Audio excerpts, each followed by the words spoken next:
Wah wah wah wah wah. Wah wah wah wah. Wah wah wah wah wah. Wah wah wah wah wah wah. Wow. And now anyone in chat who is susceptible to echolalia is gonna be doing that for the next little while. Jesus Christ. Alright, Hello and welcome. Hello, it's so good to be back. It's so good to see you again. It's been like, what, 24 hours since we streamed together? Too long. It generally has been too long, jeez. And, in this case, which one of the two could be the, like, you know, other people? Like, kind of possessive, thing? I guess it could be me. Like, I feel there's charm and appeal for either of us to be it, right? Yeah. Like, I feel like for me, it's more legitimately threatening. Whereas for you, it's more like charming. Like, I think for me, it's more like a dog that is just, like, afraid that the owner is not coming back. I don't know what that says about their dynamic. Complete silence scares me. Oh, okay, she's gone. Okay. Oh, we are in for a really funny connection day. I can already tell. Sorry, if you said anything, I didn't hear a word. I was saying that it felt for me more like a dog that is afraid the owner is not coming back. And I don't know what that says about our dynamic. And then you just went silent completely. Oh my god. It's because I'm not coming back, you see. No! Oh. Like that one post. But I hope all of you have been doing well. I've been excited for more of this as usual. Yeah, I have been thinking about very little other than Fate since Fate. It's, there's even more Fate for Fate every time we Fate. Every time we Fate, there's more Fate. Yeah, I agree with what you said. Nice tongue twister, hon. Very good. Ooh. No, I feel bad. The little ejected sound. I was just trying to come up with a way to riff, and I fumbled it. And then I felt bad about it. It's nice to see the trio, the they. And now one of them is covered up. I thought it was really funny to cover her up. The one who'd be the most upset about it, yeah. Yeah, exactly. I didn't know where to put her. I thought like maybe having her peek from the side, from behind one of the other ones, but then I was like, no. It's way funnier putting her there in the center. Putting this here, and let's begin once again. I believe you're getting the audio and the video. Chat should be hearing things properly. Volume levels are okay, I believe. Been a long week. It's good to be able to join on time and relax for a change. We were kind of just talking about that, right? Were we? About like how it's wild seeing some people just, we are like the show they put on to chill. Oh, yeah. It's kind of novel for me to think about it like that. It's really nice. And once again, we do not, in fact, have a new plot scene, so we just gotta keep going. Okay, off school, we don't seem to have anything left on the first day. Maybe in school there will be, but we'll check next loop. We do have something at the Emilia residence, however. It's always a Ryder kind of day.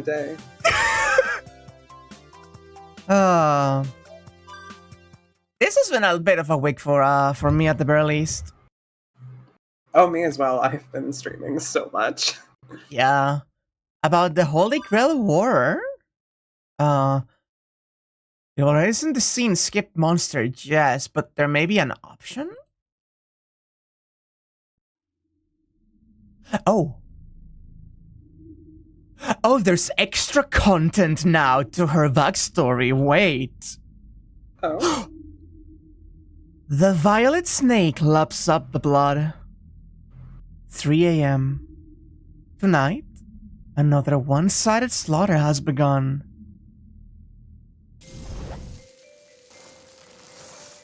As always, the stage is empty. Miyama's residents are fast asleep in their homes. This is not lore. Ryder is out and about. The means change from one moment to the next. Skewered by enormous nail-like daggers. Hung from their streetlights, crushed by coiling chains. Occasionally, she goes too far and tears them to pieces. On a whim, she catches one in her hand and crushes its head. There are a great variety of methods. Emulating a comic she recently read, she lifts a large vehicle and flattens them beneath it. By chance, there just happened to be one at a nearby construction site. Wow. Wow. While stopping to catch her breath, she considers whether to head back or keep going. Oh my god, road roller, right. God. She was stealing! Oh my god. You missed us, going to hear, from Ryder and getting stuff that she's doing tonight. While stopping to catch her breath, she considers whether to head back or keep going. Her objective, if she remembers correctly, is to investigate this anomaly. The restarted Holy Grail War. In order to seek out the cause behind it, she's been running rampant through the streets tonight. Her efforts yield some limited success. Another servant has been keeping watch in Shinto, but has never found any clues. However, there is one major difference between her and the other servants. The monsters prowling the city at night. No one should have noticed them until the final day, but she had perceived them right from the start. Oh! To root out whatever was behind them, she could sneak out of the house by herself and continue her investigation, one corpse at a time. There's no particular emotion driving her. When doing something out of no special interest, her body moves on its own. She becomes a machine without feeling, carrying out a predetermined task. Thus, she finds these moonlit hunts neither intriguing nor tedious, instead classifying it as an ordinary chore. A fruitless and ending endeavor. A task neither boring nor exciting. She will attempt it again and again until it yields results. Nevertheless, since when did the hunt itself become the anomaly, she wondered. She controls her ragged breathing. Her self-appointed duty was completed about after half an hour. No. It was more like she couldn't help but complete it. No matter how much she wants to investigate, there is no material left. A red sea of carnage. She cannot find anything to distinguish from that. There is nothing left to analyze. She needs to examine each of her prey diligently, down to their eye sockets, but there are none left.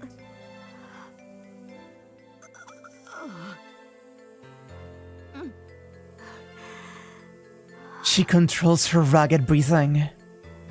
Though indeed monsters, they are little more than trash when up against her. A mere 100 or 200 couldn't even serve as a warm-up. Wow. Wow! And yet she controls her ragged breathing. Letting out what seemed like pain gasp, she decides to continue the investigation. One more. I will just check. One more. Persuading herself of this, she jumps to the next hunting ground. Hunting ground. The warning. I am really enjoying this. Yeah, no, this is incredible already. There is a horde of roughly 100 monsters. Yeah, hello everybody in chat just pouring in. Hello. After examining tens of thousands of them, she knew that answers could not be found here. And yet she continues with this massacre in the name of research. Without feeling, she mechanically bathes in blood. Wow. Her breathing begins to quicken again. One more. I just want to examine one more. There is nothing wrong with that. After all, the only ones dying are monsters. She's having fun. There are countless more to kill, and this is something she had decided to do. So, she doesn't feel like there's any problem or meaning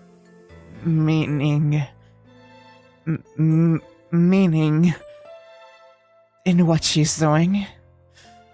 After all, they are the bad ones. If they didn't want to be killed, then they shouldn't have appeared. And yet they gush out in huge numbers like insects, forcing her to take them on. She wants to be left alone, but she has no other choice other than to oppose them. That's right. In the very beginning, she really didn't want to do this. But there were other things that were more important. That's why she kept to the role. Still, because it was just too unpleasant, she decided to become something like a living creature when she worked a simple trap that kills people. Oh my god. Medusa? Where are you? Shouldn't you be back by now? She heard that after one of her countless tasks. Come on, hurry home. Stand to receive a wonderful gift. I'll make a special exception today and share some with you. As always, she became a trap for the humans that tried to take away her sisters by force. What an awful smell. Medusa, are you over there? They were not petrified. Those bodies were. Medusa? What are you doing over there? The hunched figure, slurping, flinched.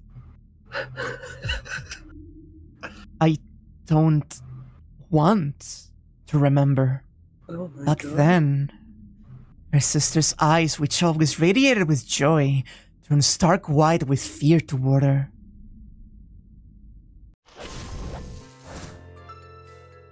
The feast in the name of her investigation continues. Each time she plays this part, her body grows more accustomed to its role. Her ferocity grows without end. These monsters, while stronger than humans, could never touch her. They are fodder, worthy only to be crushed underfoot. This adds so much context to her insisting to Shiro that she's a monster. Yeah? Yeah. That this is just going on in the background of every loop. She feels her transmission shift, gear by gear. From low to middle, middle to high. The only issue, if any, is that there is no limit to her gearbox. Meaning, the question is whether her chassis can withstand the ever-increasing RPM. Oh my god. Why has she become so immersed in her role?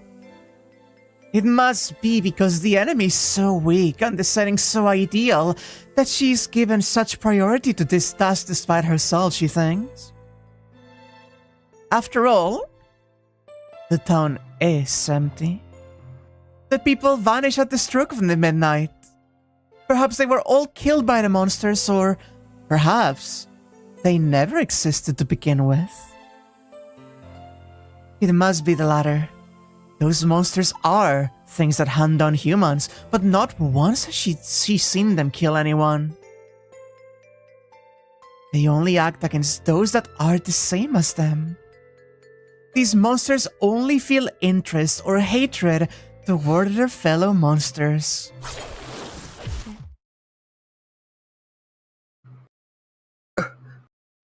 Hence, she's taken by surprise.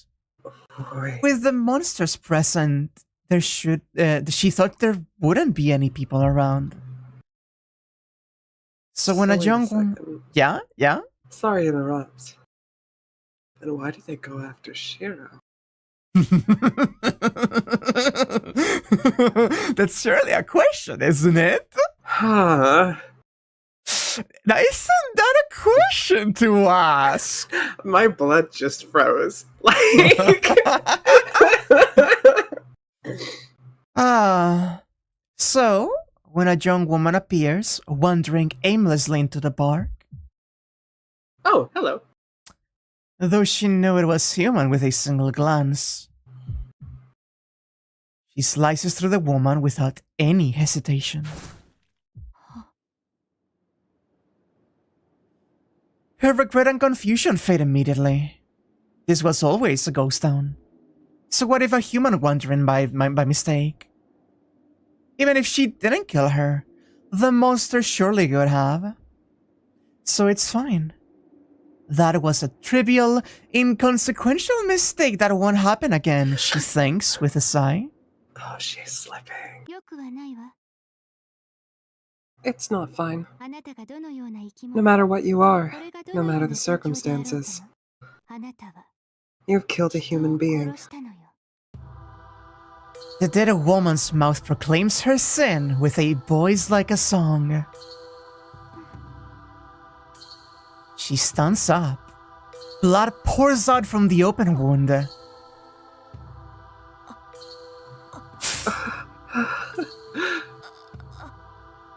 She clutches her throat. Her ragged breaths beg for oxygen. The sight makes her dizzy with vertigo. What a sweet smell. That delicious red essence of life, which she couldn't find no matter where she looked on how many monsters she killed. You can't stand it anymore, can you? If you can't endure it any longer, then do as you please. After all, you attacked me, the human, first because that's what you wanted, right? That voice pierces her heart. That's right. There is still a flood of monsters. And yet she ignored those which are her objectives, her objects of investigation, and hurled her dagger at the girl. She shakes her head in denial. Her dirty hair sways like snakes. Desperately, she objects, claiming it was an accident, completely outside of her duty. Your duty? You mean that you want to know the cause of this anomaly? What a lie. You don't even care about what's going on in this city. Her heart is sliced through, its contents exposed. That's right. She doesn't give a damn about the peace of this city. This investigation is carried out only for the sake of her master. My, what a splendid servant. But is this really for her sake?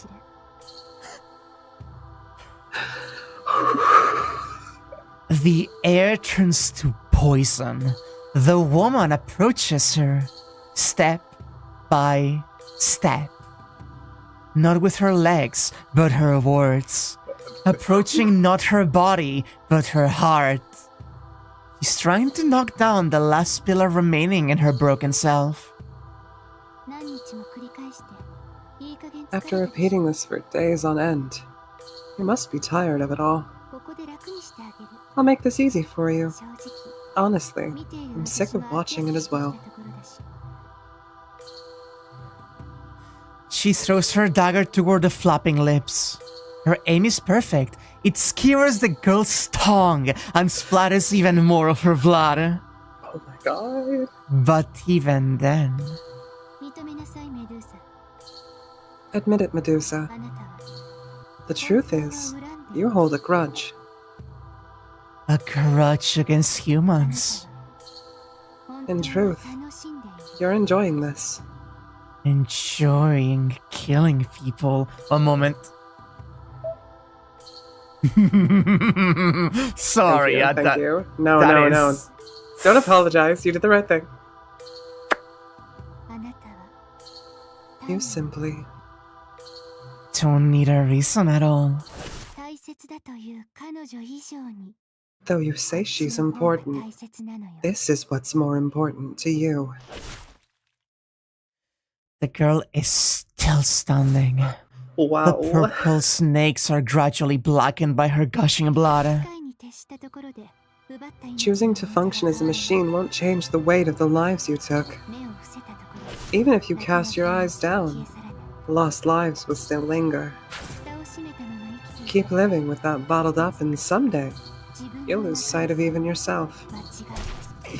The repeated noises of her stabbing in between the dialogue is so much. My tummy. Hey, this is maybe some of the most powerful shit we've seen so far in the VN. I love everything that's going on here. Oh my god. Terrifying. And we unlocked this because we got all of the main content for Ryder. This is a reward for being Ryder pilled. She is an eyesore. No matter who this human is, she's just an eyesore. So she kills her until she shuts up. She cuts open the girl's warm stomach and tears out the entrails. She almost shouts out in joy. More than any human she had laid hands on before, thinking out her anger on this girl feels so good. She continues to mutilate this girl's body from the stomach outward until only the head is left. Surely, the chatter will stop now. Wires are crossing in my brain and I want to interject with something. Yeah? Big theme this visual novel so far has been scapegoats. And I just want to say that more than any other human, taking out her aggression on this girl feels so good. And the whole, thing she said to Shiro near the start. Yeah. Some interesting things are going on right now, and I'm right. I'm squinting. I didn't even think about that. Wow. That clicked on me instantly. Also, thank you for the compliments about the narration. Fantastic. Relief gushes through her body, and just when she feels a slight tinge of regret that she can't kill anymore. Now you understand. Return to where you belong, monster. At last, she realizes her true feelings. She has an unendurable desire to kill humans.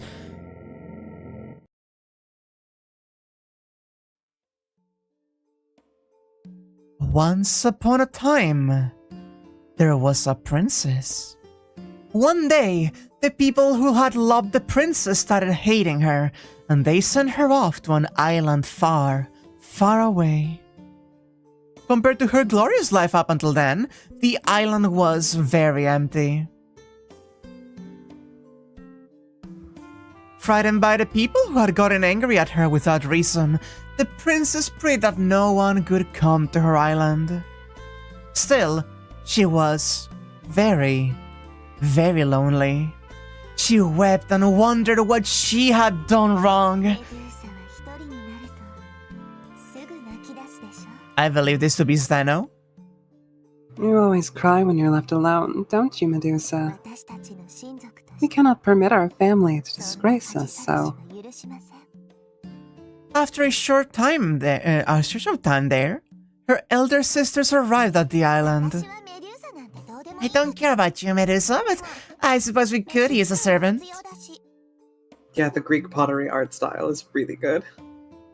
How wonderful. Although they were still loved by all, the princess's sisters moved there for her sake. The princess was not lonely anymore.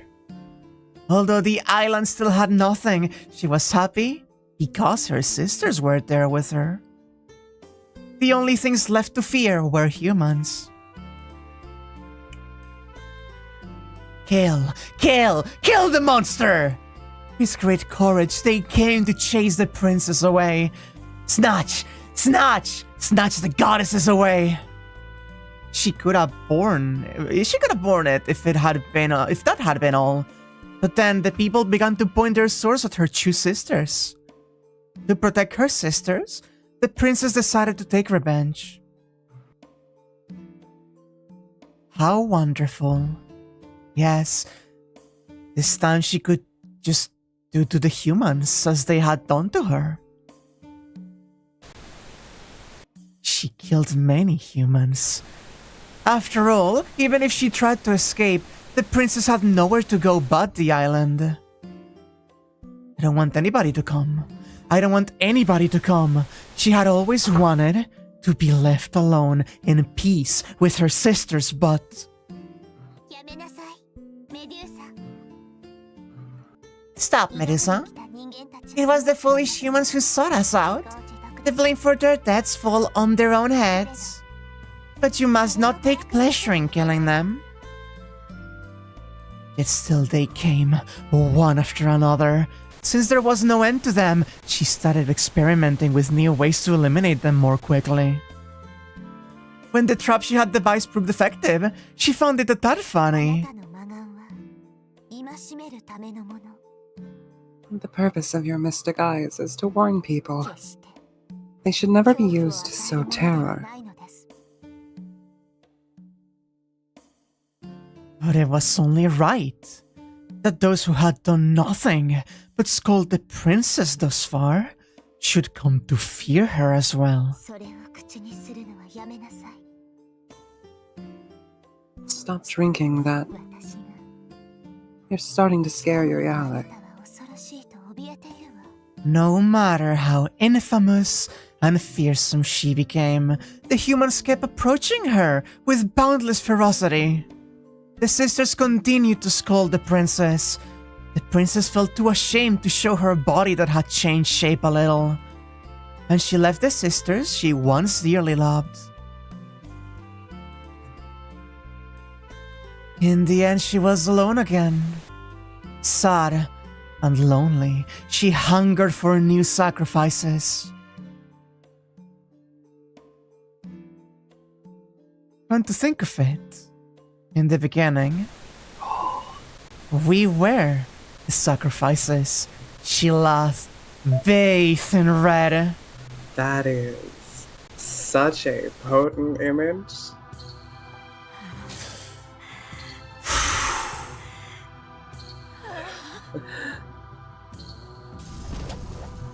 She swings her daggers with delight. Cackling with scorn, she tramples them beneath her. Without rest or respite, she continues running as if fleeing something. Oh my god. Yeah? Sorry, I'm normal right now. I'm super normal. She feels giddy with each one she crushes. Giddy with disgust. Giddy with amusement. Before long, her captivation intensifies into wild passion. Before she realizes it, she was butchering the monsters in a frenzy. She doesn't want to think about anything, so she can't help but let her primal instincts take over and enjoy the hunt. The night continues. The slaughter continues. There are no living humans in the city at night. The only ones roaming about are the monsters. And she is broken. The more she kills, the heavier her body grows. The more she crushes, the more she forgets her own words. In a word, she is broken.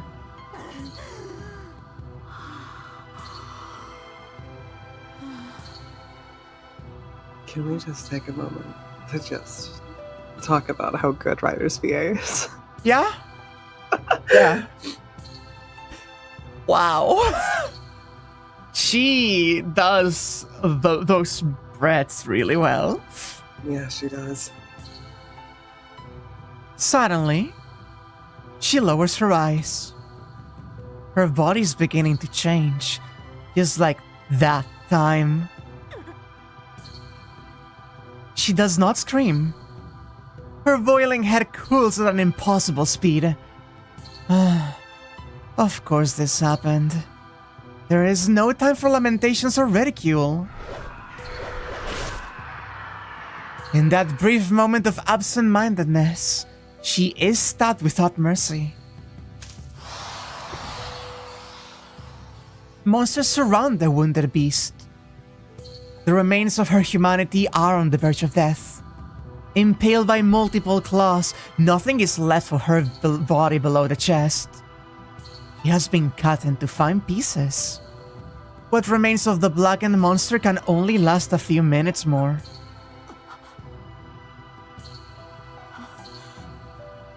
Through her ragged breath, she looks at her bloodied palms. Deep crimson red. She turns her claws, barely resembling human hands, to the monsters converging upon her. The corpse can still fight back. What a line. The creatures meekly decide to observe their new brethren as she dies out.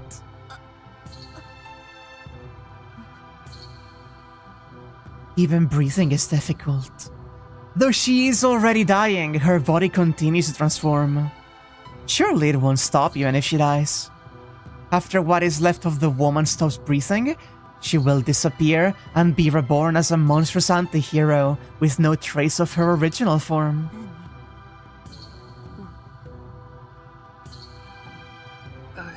Already.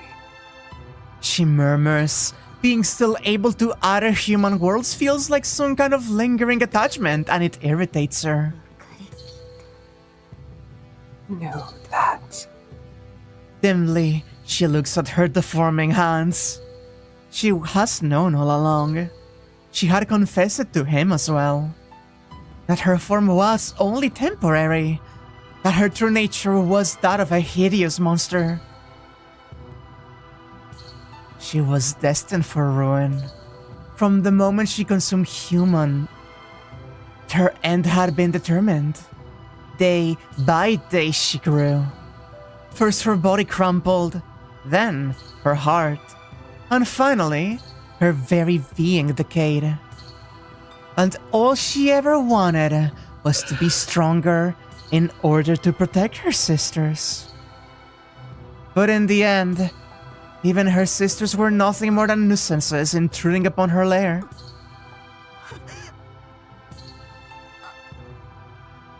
The end of that chapter is unknown to her. At that time, she had neither eyes nor nose nor mouth. She had become a world that only crushed its prey. No, that had been violence committed by the monster in the first place.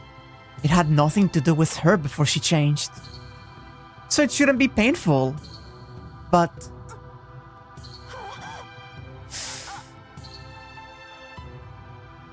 that must have been it, she thought. And at that thought, she feels a sudden urge to gouge out her own eyes.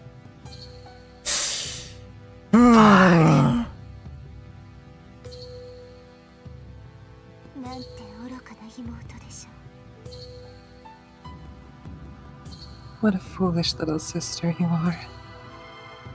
New sacrifices appear before the monster of their own accord. Joining hands, they still their trembling legs and look up at the completely disfigured monster. God! That's horrific. Now, what foolish sisters we were. I did not intend to have you protect us, but you look like you were having so much fun. I couldn't help but become dependent on you, said the eldest sister Steno in a gentle voice. That's fine, I don't care. We can never tell them apart. Lovingly, like always, she smiles at the monster. Speak for yourself, Other Me. Senna got desperate because she keeps up too early, but I intend to protect my chastity forever. Grumbled the second sister, Euryale. She curses and insults her monstrous sibling, but at times she looks at the sheepies with true sadness. That's wonderful. Then you must be happy now, aren't you, Euryale? We managed to remain pure right up till the end. Steno grasps her sister's hands, her own hands, tightly, seeking comfort from their fear, never abandoning that which they hold dear. Yeah. I don't like it, but this girl could have looked so silly if we didn't. We had to give it some meaning at least. The sacrifices think this to themselves. They were the ones who hated humans, and their youngest sister had never borne men any ill will, yet it had come to this. The two sisters were loved by men and were destined to be violated by them day after day. The elder accepted it as fate, while the younger despised it, but both of them had given up. Yet, the youngest sister protected them right up until the end. You protected us. But the Medusa who protected us is no longer here. So, we, whom she protected, shall disappear as well. That which was lost shall never return. Steno, who had dreamed that the three of them could live forever on the island far away, closes her eyes and raises her head.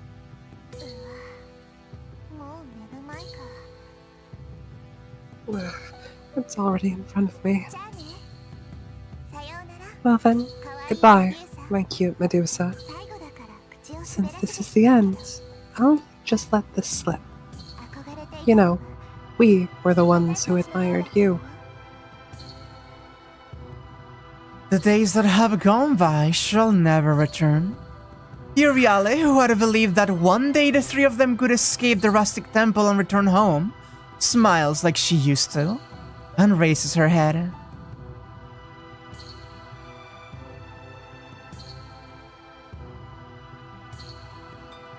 If you would like to be the one. Stop. Stop. Stop. Stop. Countless snakes consume both sacrifices, without joy, without sadness. As the crushing ants, the monster grinds the sisters to a pulp. In this way, the immortal girls, retaining their form as beautiful sisters to the very end, while still alive, were absorbed into the monster. Consumed without a trace left behind, they became the monster's flesh and blood, and it continued to thrive. Thus became of the three Gorgon sisters. Thus, the three goddesses vanished to the shapeless isle, became the monsters the people had rumored them to be.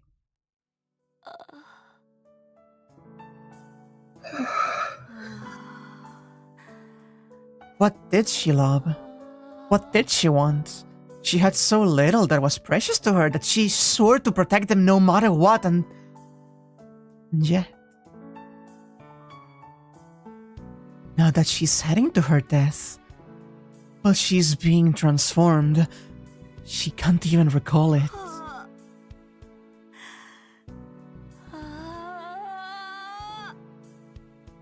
She can't stop the transformation. At this rate, she will turn into a monster and disappear. Everything will end with that. From now on, she will be summoned as a monster, not to protect humans, but to annihilate them. She can't stop the transformation. There is nothing to be done, nothing to care about. The swarm of creatures is like the band at a festival. They rebel with hatred in the birth of a new monster. Her consciousness wanes.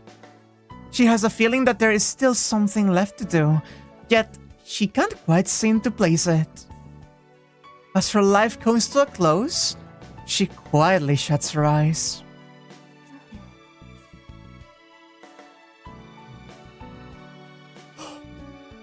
Who the fuck is that? Oh! You! Oh!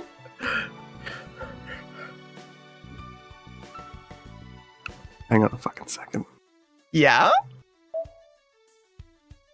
Yeah? Hang on a fucking second. Yeah? Is Angermine a Shiro face?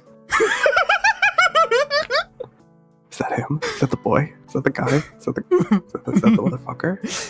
Hang the fuck on. Hang on. It's too much information to process. Hang on.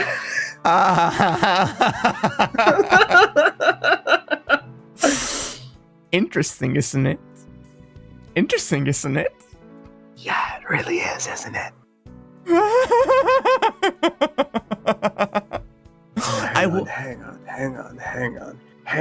Hang on. Sorry. Yeah? I might be grasping at straws here, but the people love it when I theorize, and I ain't done this hard in a long time. There is this okay, sorry. Yeah? No. Who's saying? I'm trying to organize these thoughts. My brain is lightning in my brain right now. Please take your time. There is what feels like a through line in Hollow Ataraxia of things being taken to their logical extreme. Uh-huh. I was just thinking about it in the way that, Ryder, it is like the mass escalation over the loop until she's like fucking, she turns into a monster. The monster Gorgon, yeah. And I'm just thinking about the way the interaction with white-haired bitch went, that immediately preceded this happening to Ryder, and the conversation with Shiro that felt super out of place. And now seeing this blurry motherfucker. Yeah? There's something here, and I'm missing piece to connect it. I'm going insane. So this is something that I can't actually spoil you with because I do not know either. Oh my god, we're on the same place. I knew that Angermine's appearance, and it only clicked, like, what you said, like, a while back, but, like, not, like, as soon as you could think it would, and I didn't know if that had any kind of meaning, and I still don't know exactly what is going on here. This is something I don't know. But it's just like the way that things are going, like I said, to logical extremes. Like everything, like, you're cultivating all of your relationships to, like, endpoints and stuff like that. You're going through all of these, like, events that build up to different things. Uh-huh. There's the way the characters are evolving, and these two specific instances. The sacrificial lambs, exactly, because Shiro is the selfless self-sacrifice motherfucker, the scapegoat. So, Angermine, you being a Shiro face is making me go, huh? Incredible, isn't it? I'm going insane. Isn't it? Well, okay, so I know, there's so, like, when you're outside of the fandom, right? When you're outside of the fandom, and people outside the fandom see, like, isn't this, like, a character, like, a million times a servant? But then you have this, right? You have this kind of moment where thematically it clicks like that, and it's like, wait a minute.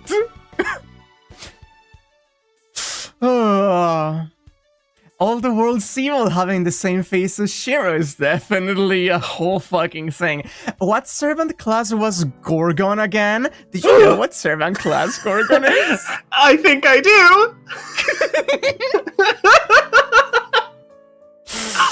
Oh my god! I'm going crazy. I feel like there's one hole in my jigsaw puzzle and I can't find the piece. I'm going insane. But it's clicking. It's finally clicking. It's finally clicking. Something is clicking. I love how a singular scene made so much click. Like, that just, like, back contextualized fucking everything. This really is the Rider route! She noticed an unfamiliar presence peering at her. You can see me? I see. You got turned into a monster too, huh? Though it feels like she has never heard its voice before, the laughter sounds all too familiar. A smirking grin and sneering eyes. It irritates her considerably. Her sadistic heart starts to pound again. If her body was strong, she could have leaped forward and plucked its head right off. Now I see. Not quite. You're not something so clear-cut. Are you aware of what you are? Aware? She isn't prepared for it, but she accepts it as truth. This heroic spirit seed could no longer be Medusa's, but that of the monstrous Gorgon. I see. I see, quite astute of you. But it looks like you still don't know what it means to be a monster. Get it?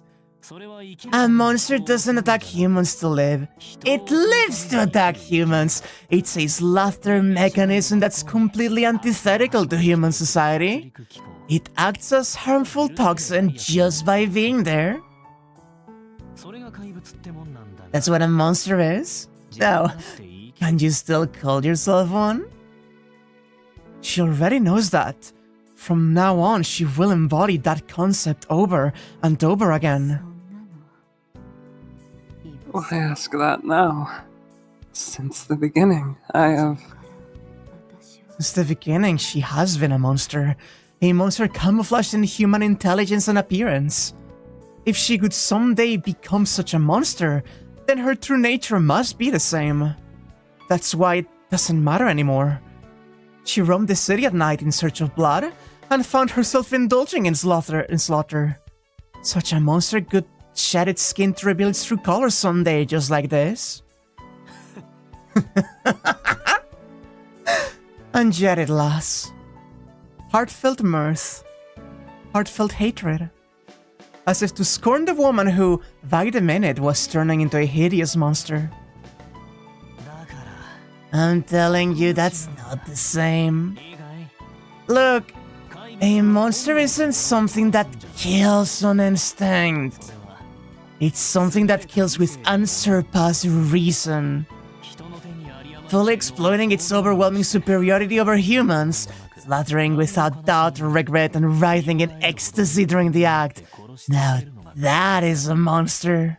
Wow. Someone who just happens to start killing people is something different altogether. You're some half-baked killer that's neither the former nor the latter. You still have time to choose which one to become.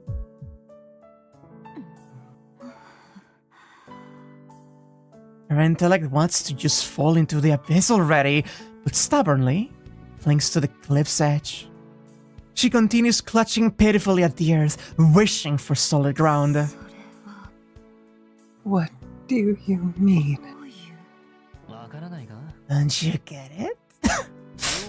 One half of you craves blood, and the other half cares about something else. Both sides are who you are. You can't deny either of them. It's not like some desires are inherently superior to others. Which one is greater? Which one is more valuable? That changes depending on the occasion. The real question is, do you still have it? Have what? The slightest bit of strength returns to her arm. She summons all her reserves in desperation. It is not enough to pull her out of the abyss. No matter how much she struggles, she will only disappear at this rate. Laughing, it looks down upon her. Then I ask of you, servant rider, in your heart, Is there any fragment of your desires left? Oh man, that's a good look at him. That's a good look at him. Oh, wow. I have no desires, but there's something I truly wish for.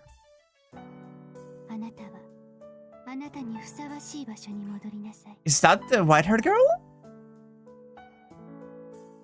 Maybe? I think so. Return to where you belong, monster. That's right. Even if she is still Medusa now, she can't save herself if she is to become a Gorgon soon.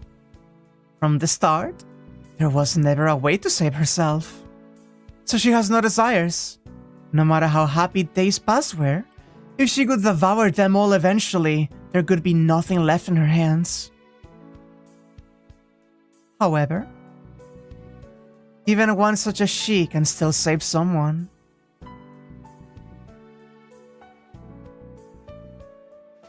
A servant is summoned to a monster to whom its nature is similar. I'm gonna cry. This is all the more if the summoning catalyst is weak. Because her master had the same fate as her, she was summoned to that girl. A girl fate to turn into a monster. The victims turn aggressors from a contract in this world as fellow monsters. Oh! Oh god! Oh, I'm gonna cry. Oh my god.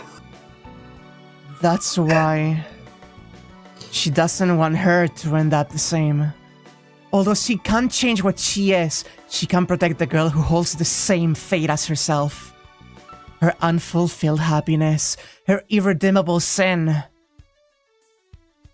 How deeply she loved that petty, foolish girl's desperate struggle to put on a brave face.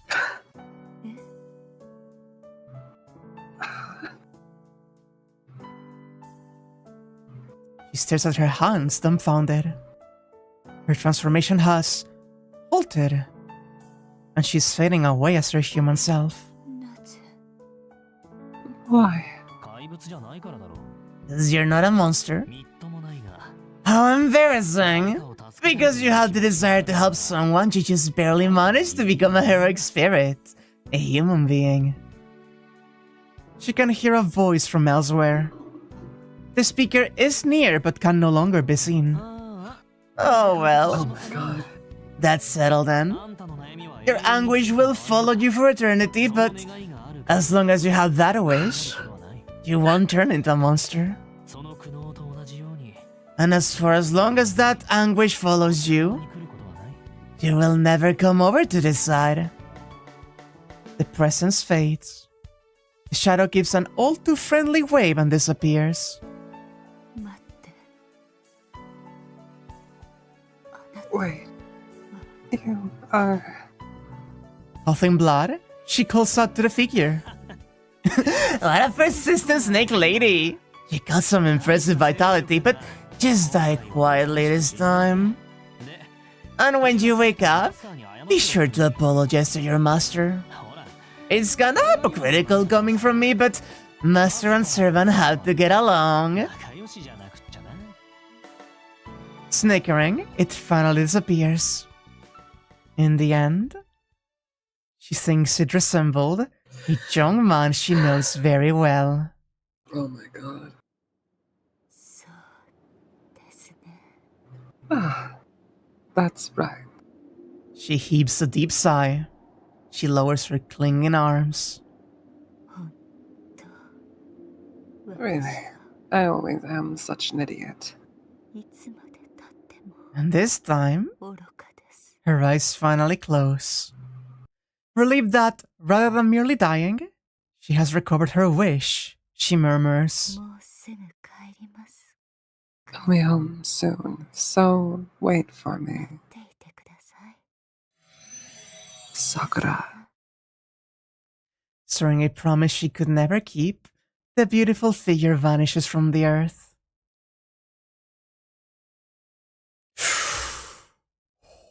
Oh my god! What a scene! Holy fucking I need a second shit. to digest all of that, actually.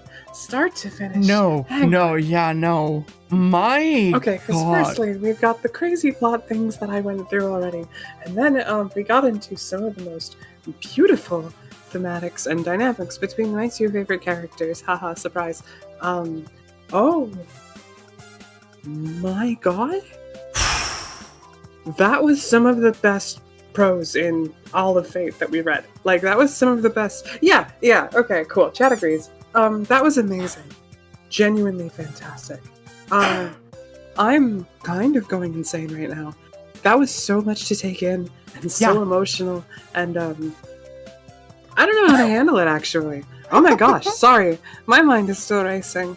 That was just a lot. That was beautiful. That was gorgeous. I love that so much. And also, the dynamic with that Angermanu has of just like the, hey, I'm evil, but I'm still like practical. Like, no, you're not a monster. Don't even fucking try. Like, go be good. Go live your wish. Like, fucking, oh my God.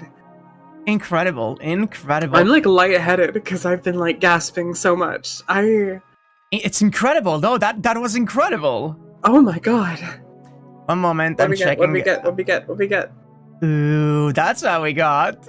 Okay. And we got this, chat. We got a... Is that Berserker? I think it's just writing a nameless hero. Most likely. Fair enough. Ooh. Is there anything else? I think it was just one wallpaper, but let me check. two. Was it two? I'm very certain it was. Ah! I see! Wait, no, Tom, wait, please. Ow! Pain. I love this so much. This is another one of the CGs that we got with Steno Uriale and the writer. And the snake coils around. Ooh. Okay, so I gotta say it again. Ryder is the best character in Fate. And it's not close. Between all three routes of Stay Night and the complexity they lend to each other, and everything we've gotten in Hollow Ataraxia. Like...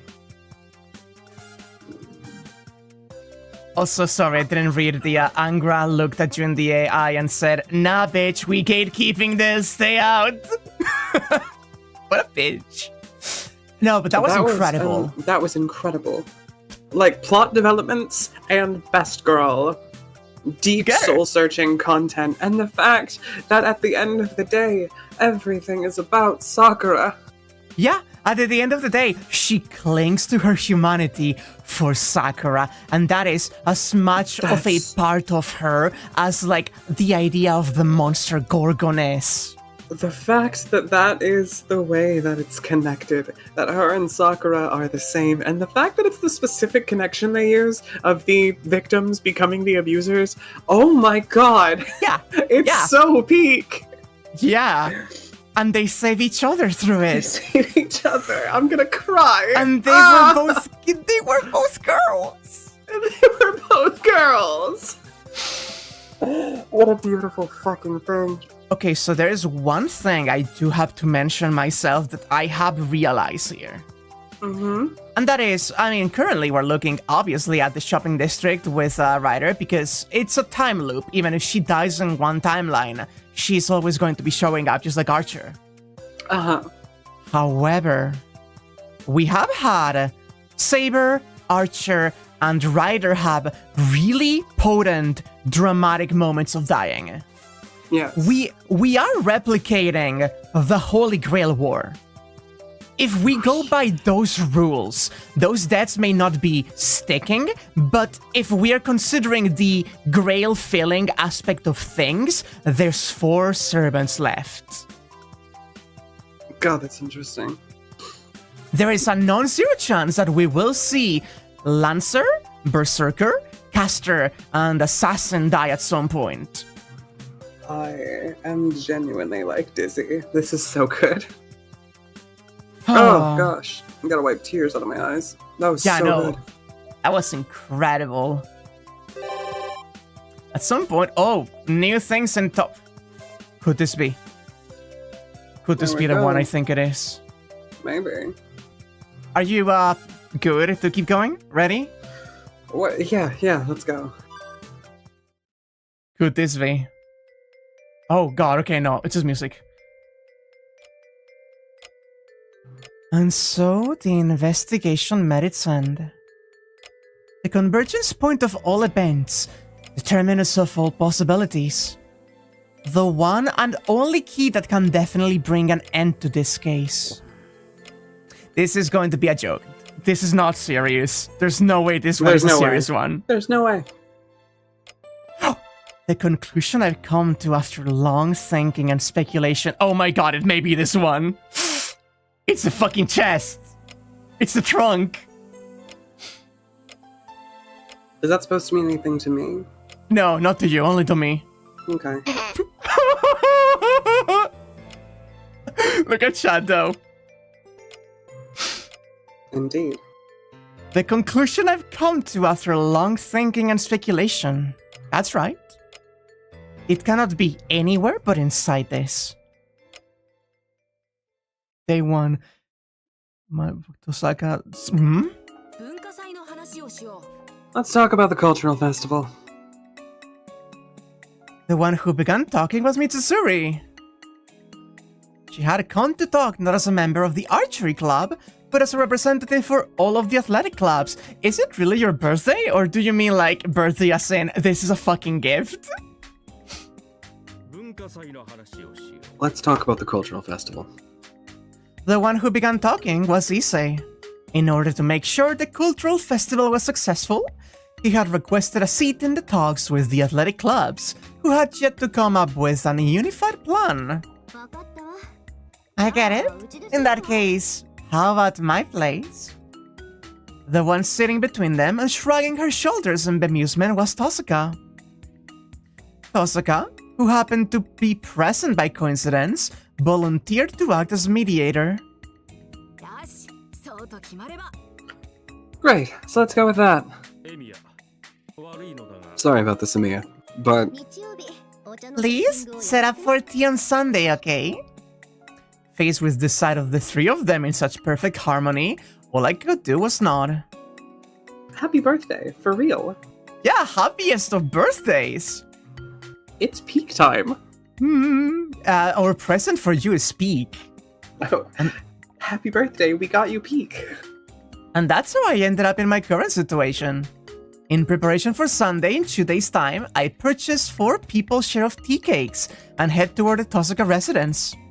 I'm very reluctant, but it's for my friends. Against that fiendish duo, even Issei is at a disadvantage.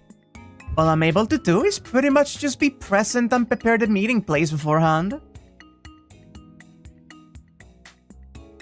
Day 2.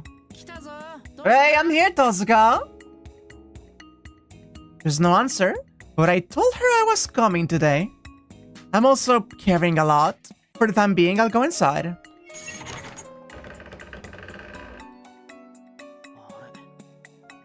Huh? Are you here, Tosaka? It doesn't look like she's in the garden either. I carefully look around the first floor, the basement, and the storage room.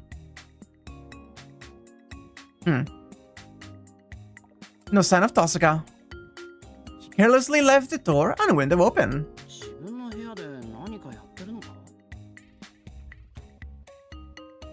She doing something in her room? She's probably right in the middle of some magical experiment. I go up the stairs and knock on the door to her room. No response. There's no sign that anyone is inside either. It does not even locked. Way too careless. I slowly cross the doorknob and timidly pull. Cause the guy isn't here. She's not sleeping or changing clothes. Has she seriously left the house unattended? She's not on the upper or lower floors. The owner of the house is not in this room, and the windows were left unlocked here too.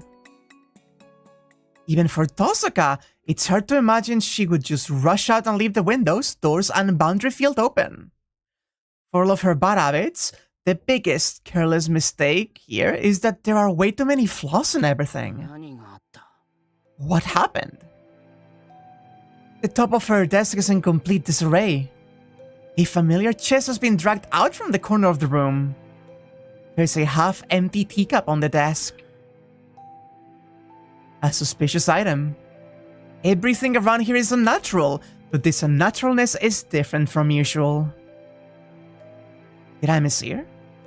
Just faintly, ooh, a voice came from somewhere.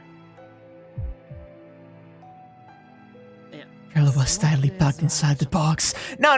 A sound from here is a little, how should I say, not likely?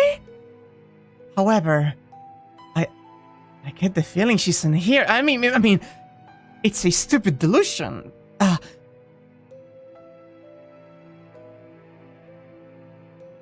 Sorry. As if Tosaka could be inside this. Maybe I, should check to make sure? I slowly raised the lid with my hands and peeked through the opening.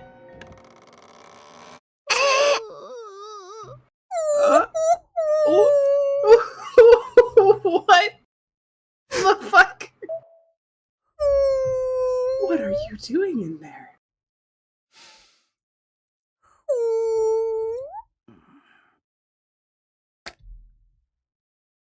A girl was steadily packed inside the box.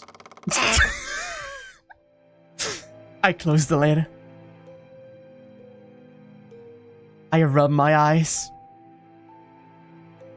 I take a deep breath and try to face reality head on. Alright. I pull myself together and once more open the lid.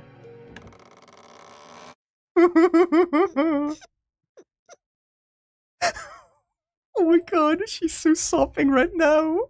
Oh my god, this is the wettest Rin we've ever seen. This is the wettest Rin we've ever seen. And we have an emote called Rin Wet.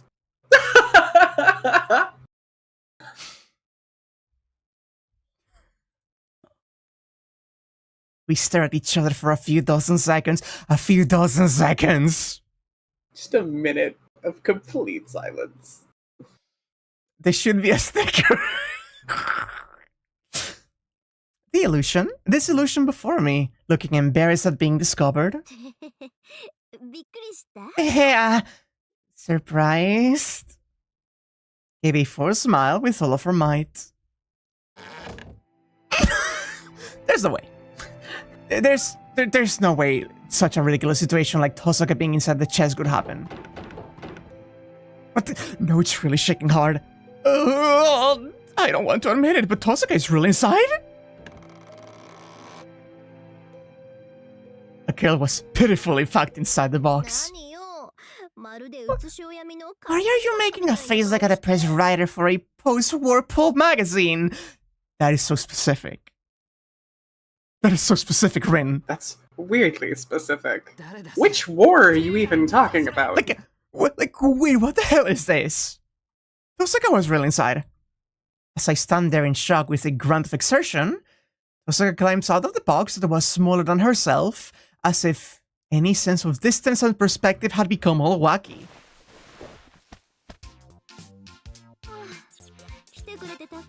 You came to my rescue. I thought I was going to be stuck in there for days.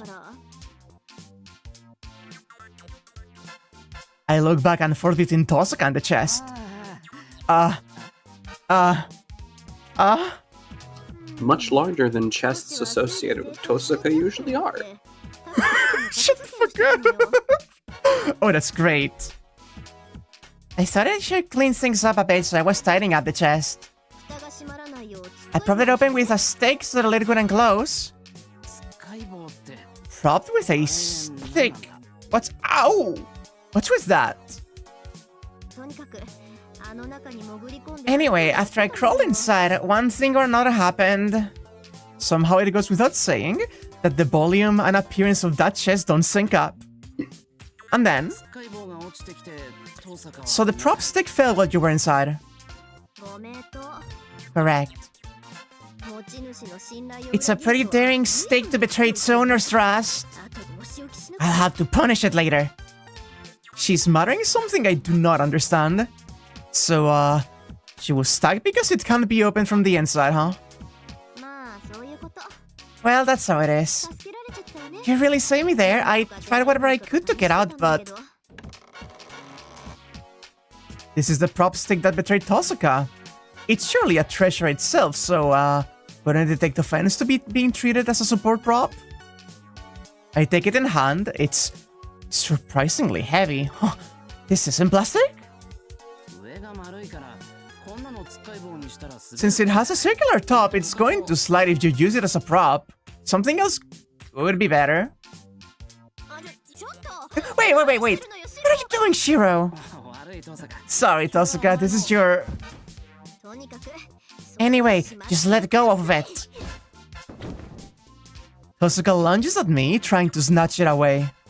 Even though I could have been fine with obediently handing it over, I faltered at her angry expression and stumbled. Wait, Tosuka, don't push like that! If she does that... It'd be fine if only I fell over. I pull my arm free of her and push her away with all of my might. Yeah. It backfired. Tosuka's head flies back, crashing into the lid above her, which then falls down.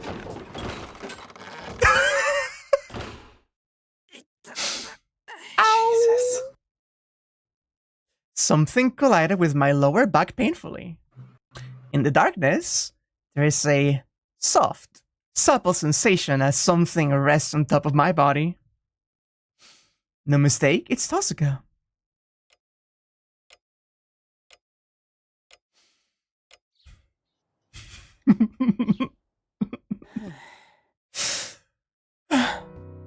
I take a deep breath and quickly calm down.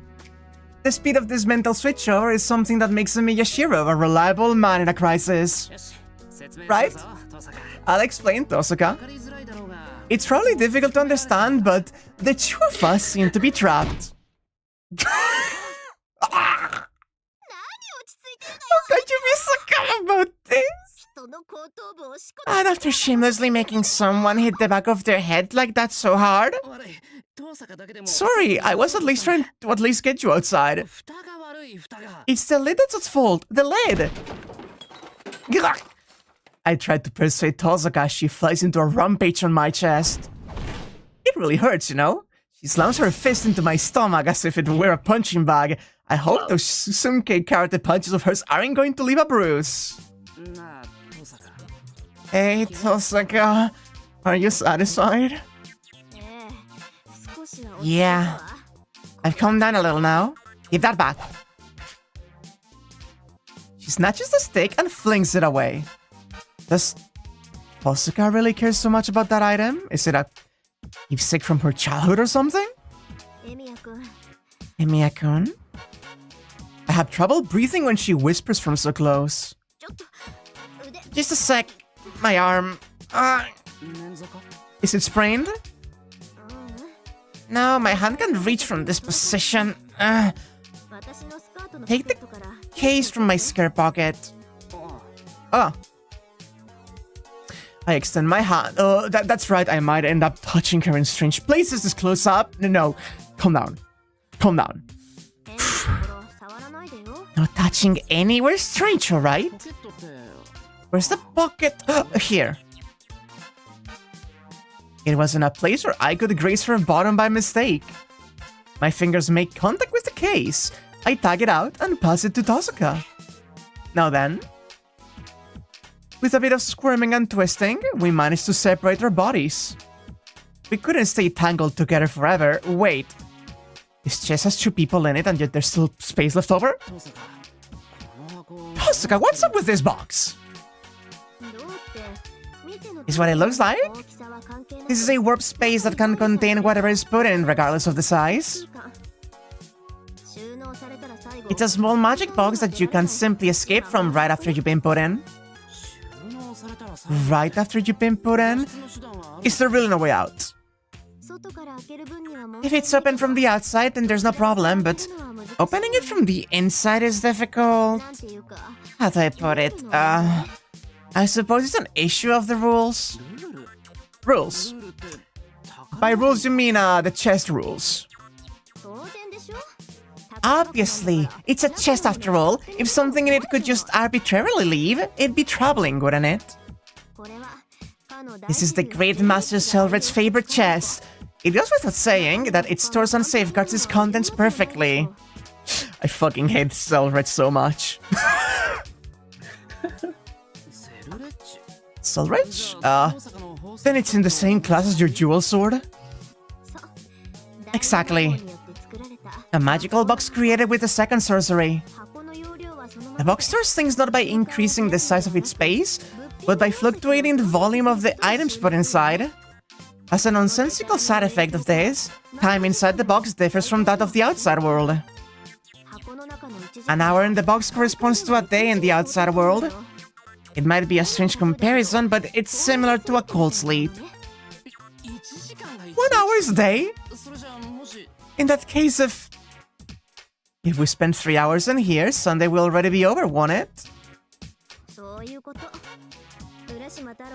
That's how it is. If we don't want to end up like Urashima Taro, we've got no choice but to hurry up and get out.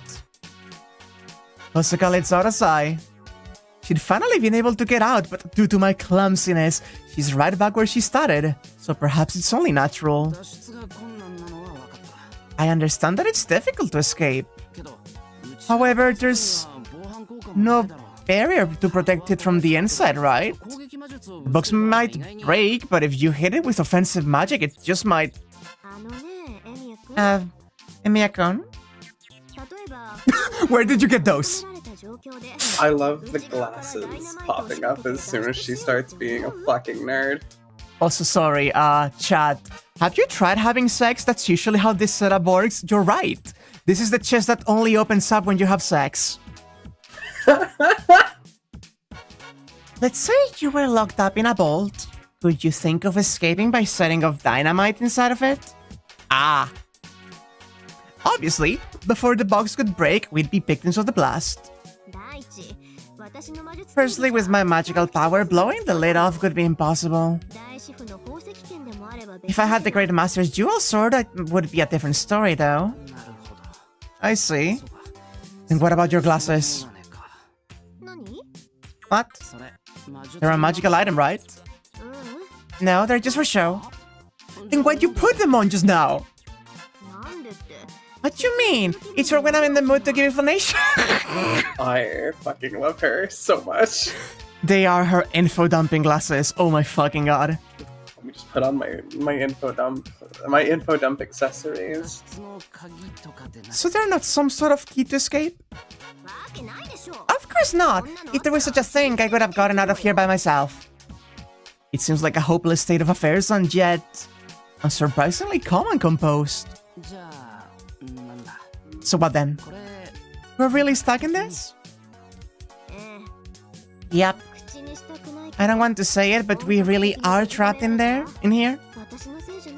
It's not my fault, but I'm sorry for involving you in this, Emiya-kun. Her apologizing voice is a little frail. We really stepped in it this time, I groan. Inside this small, yet spacious chest. What will become of Tosuka and me? I held my forehead as I worried.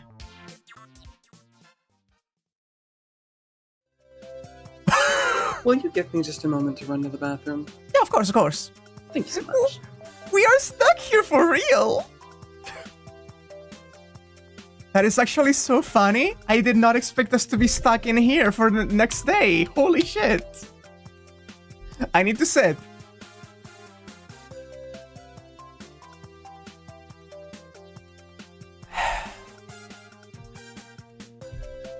She keeps a pair of actually glasses to physically put on. She deserves to get put in the locker again. I wonder what Steve is up to.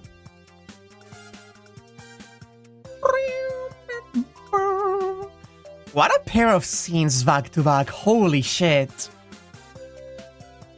I was not expecting to go from one of the most incredible scenes in this VN to, like, immediately the chess scene that I have been waiting for so long.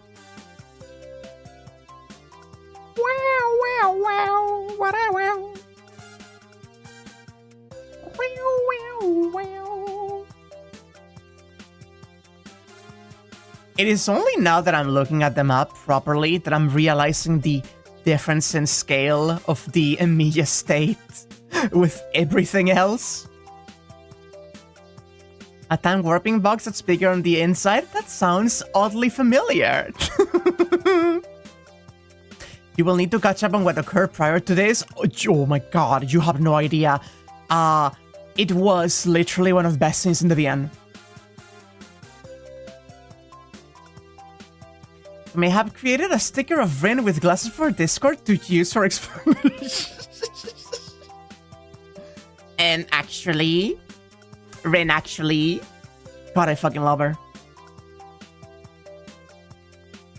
Ooh. You should use them for your info dumps.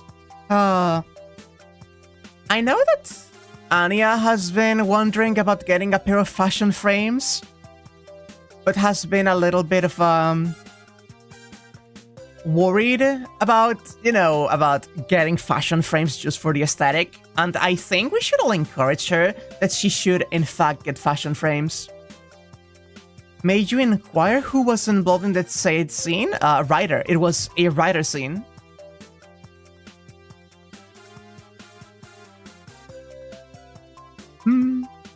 Last time you used it though, the other person let me go on for like 5 minutes for mentioning they already knew everything and you got crashed? Honey. No.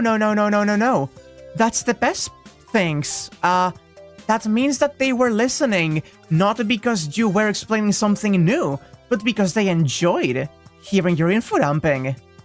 They enjoyed having you be passionate about something and tell it to them, even when they already knew about it.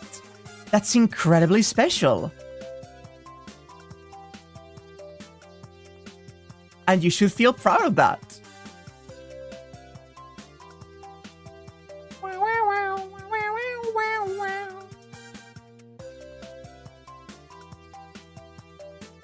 We have the same hang-up and have been trying to encourage each other past that.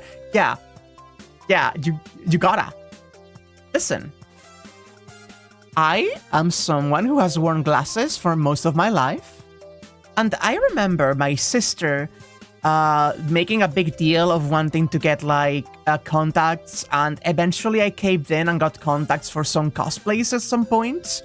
So like I can wear them, but I prefer not to because, and here is specifically the thing with glasses, they make you look hotter. Glasses are just a hot accessory. If you wear glasses, you look better. Mileage may vary. Some people really dislike glasses. I have a friend that really despises glasses. They're wrong. They're my friend, but, they're wrong. They can be wrong. They can be just completely and utterly wrong. That's completely fair. Glasses make you hotter. And I think more people should just put them on.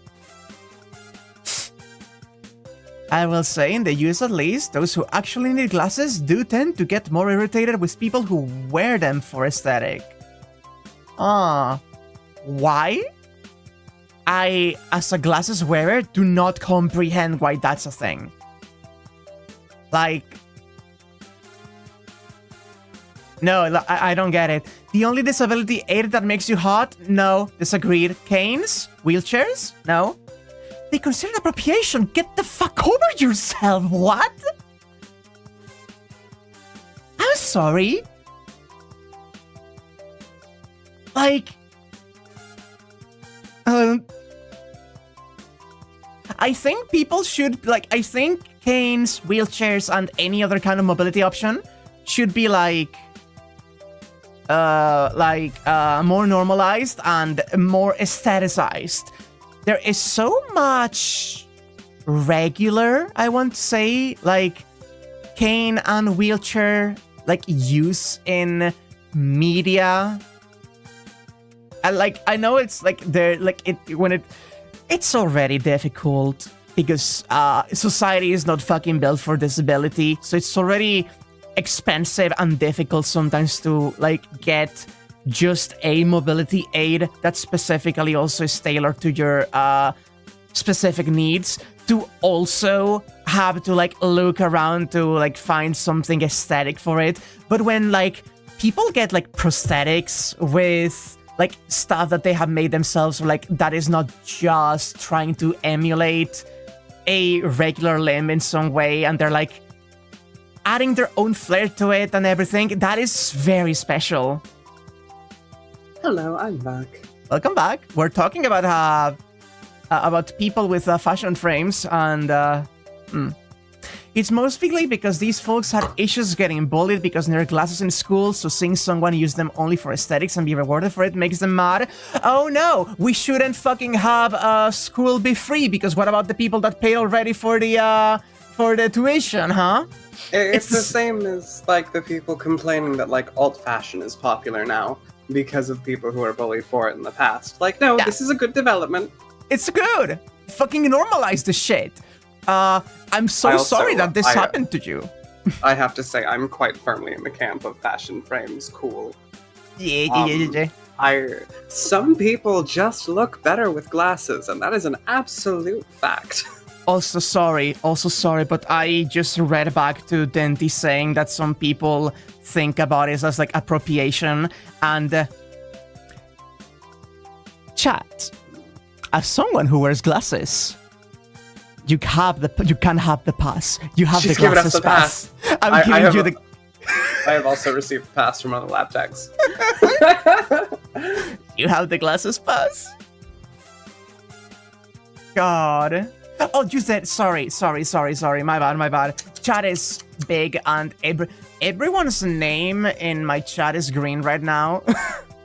I do also want to say, the only disability aid that makes you hot, have to disagree hardcore. I was disagreeing. I was saying canes. I was talking about like the Sorry, aesthetics. I just got sent a glasses emoji by said lab tech. Hi. So Hi. lab tech is listening. Hello. I know you're there, you bitch. Contacts are cool, but you can't deal with anything being near your eyes, and Anya can attest that your fingers are so shaky that rip the regular scale if you touch the floor. You are a bit of a shaky guy. I will say I used to have a lot of trouble with them, especially because of like the touching your own eye whole thing. At one point, I got used to it, and I was just like, just fucking poking my own eye. Don't worry about it. Yeah. There's a sniper, an angel sniper in Arknights who needs a wheelchair, and it's so hot. I have seen this one. That's based. She has an angled one that is the ones they use for like competition and like mobility and agility. I've also listen, I am such a sucker for, and anyone who has seen the art that I do will not be surprised by this, characters who are missing an eye or an arm or whatever. Yeah. Because that's just like a whole narrative spice that explains a lot about a character inherently that I just really love. Yeah, and also James is right. I was going to say Arknights has a ton of cool disability rep. It's really good because, as far as I understand, that whole series story is that there is weird rock cancer going around. Are you ready to continue with the... I am ready to go. The chess Thank you scene? for being patient for me. Of course, hon. You're very important to me.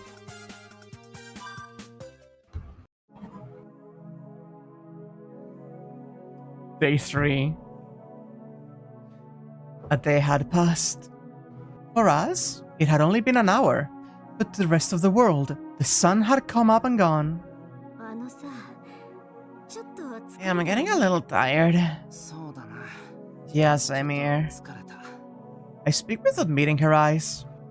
I'm getting a bit claustrophobic trapped in this place, but I've been feeling awkward just being stuck this close to Tosaka for a while now.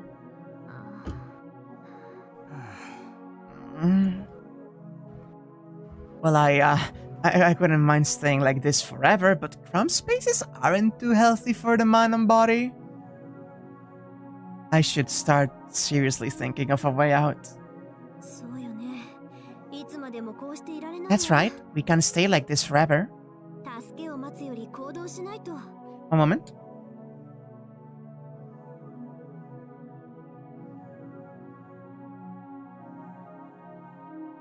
Sorry, I was hearing noises and I worried that it may have been something, but no, it wasn't. Okay.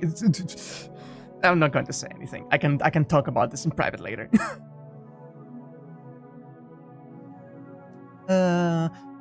We should do something instead of just waiting for help. Osaka? Was even quicker to act than I was determined to. I don't know why, but she's getting more fired up than I am.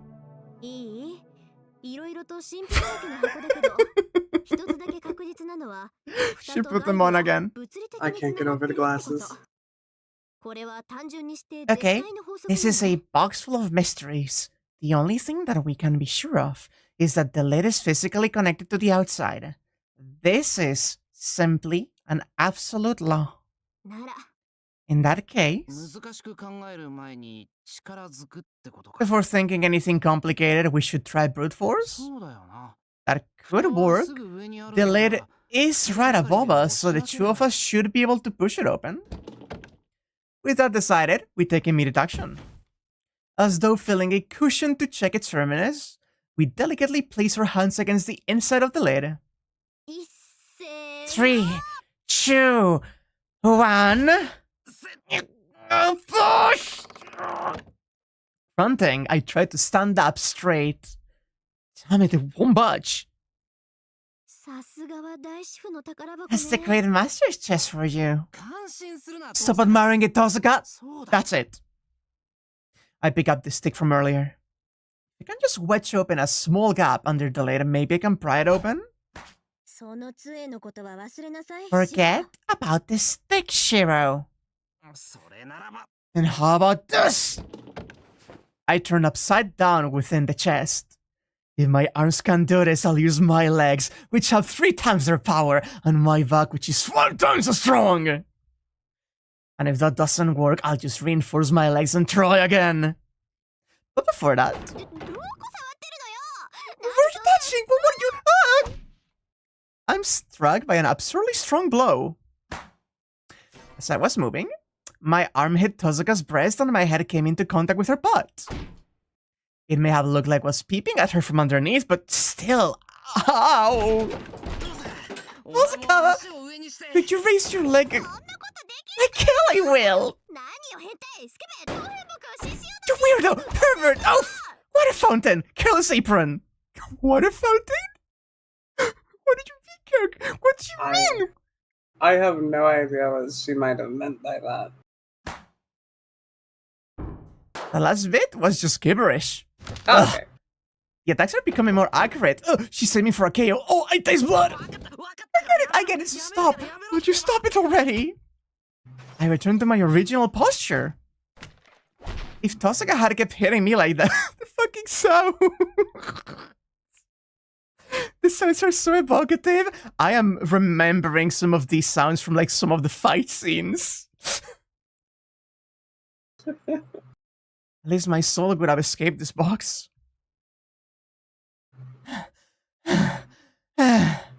Tosaka pants like a scared cat. This is bad. This close-up, I feel the warmth of her breath of me. I freaked out when you started touching me everywhere. Sorry, I didn't mean it. Tosaka, your glasses? She was flailing around, so of course they fell off. As an apology, I moved to pick up the fallen spectacles. Huh? I feel a smooth body of resin. It flips open with my finger. The light from the LCD illuminates the chest. Isn't this a phone? It's yours, right? But we should have just called for help earlier. I guess so. Taking the phone, Tosaka fiddles with the cover for a bit. You call him here. She has never used it. Oh my god. She has never used it. She doesn't know how to use a fucking flip phone. That's precious. Are you sure that's okay? I don't know what girls put in their phones, and peeping at her contacts and stuff could be bad manners. Look, it's your fault we're stuck here, so you do it. Okay, I'll do it. Worried it may be packed full of other guys' names, I opened the address book. However, there are no men, women, or associates of any kind in there. Not even a single phone number has been recorded in this address book. Tosaka, could it be that you don't know how to use this?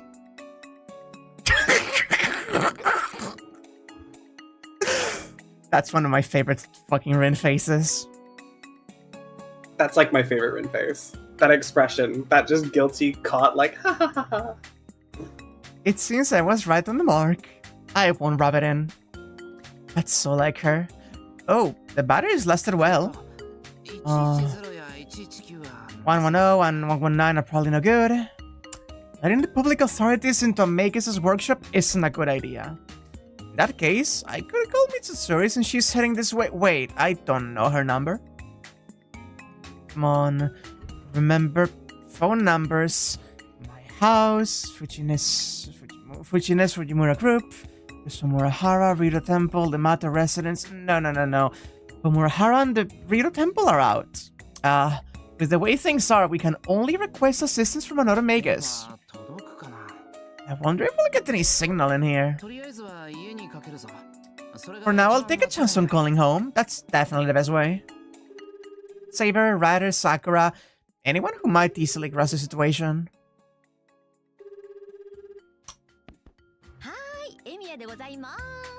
Hello, this is the Emiya household. Fujine. But of course, the one that picked up the phone turned out to be the hardest one to explain things to. Oh, what's wrong, Shiro? Is Saber or Sakura at home right now? Right now? Ryder-san and Sakura-chan went out too. Is Celia not there either? And you mentioned that I haven't seen Ilia-chan around. So what's up, Shiro? The phone's battery won't last forever. Since I don't know when the call will drop, I've got no choice but to somehow get Fujine to help us. Okay. Fujine, I need you to calm down and listen to me. Huh? You said about lunch? Right now we're in some trouble at Tosaka's... hello? Damn it. The signal too weak, but it could have an important part. Hello? Anyway, we're in some trouble. Could you come help? Fujine? Hello? Together with Tosaka-san? Hey. This is now Shiro.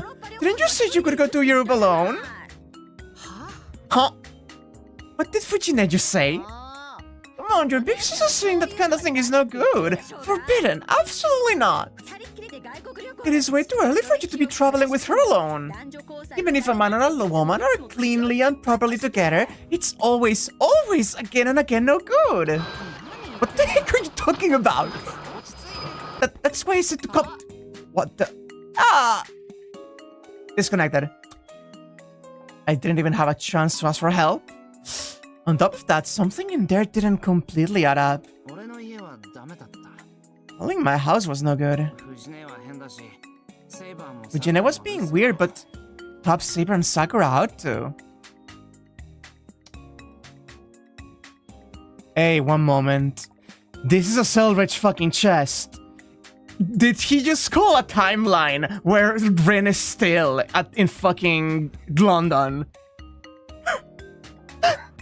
And so from her perspective, she thought that he was with her in London. Wait. Oh my god. Maybe. No, it's nothing.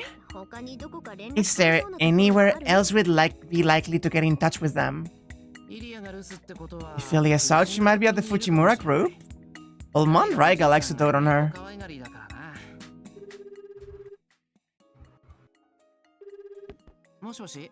Hello? Is this the Fujimura group? This is Amiya. Thank you for always helping me out, but more than an hour and 20 minutes later than scheduled. Honestly, you sure took your time to contact me, didn't you? Wait! I know there's only one person in the world that calls Shiro Shero. What do you mean? What do you mean she's here? I have no idea what's going on. I just backed away from the... Okay, I need you to voice this woman and give her the most haughty, like, rich woman voice you feasibly have in your repertoire. Indeed. Do you want me to, like, restart from here, or...? Yes, please. More than an hour and 20 minutes later than scheduled. Honestly, you sure took your time to contact me, didn't you, Shiro? Knowing you, I bet you've also picked up some new troubles. Oh? An unfamiliar sounding voice comes from the speaker. Needlessly formal and yet fluent Japanese that wouldn't irritate the listener.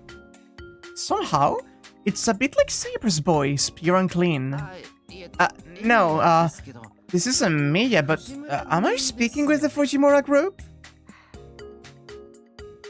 Mr. Amiya, I am not some immature girl who has yet to grow up.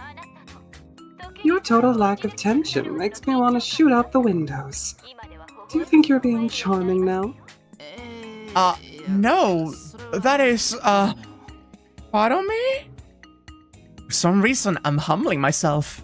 The mysterious character on the other end of the phone takes an audibly deep breath for added effect. By the way, is this the Fujimura group? Stop shouting out about that sort of thing. No, it most certainly is not. That place is already enemy territory, as we cannot be sure that other magi have not already set up their sights on it. Surely, even you understand that much at least. Crap. Somehow it feels like I'm stepping on a huge landmine. Well then, shall we try this again, Shiro? Just who exactly do you believe you're reporting to? Who she is? And so, the person I don't know asked me for their name.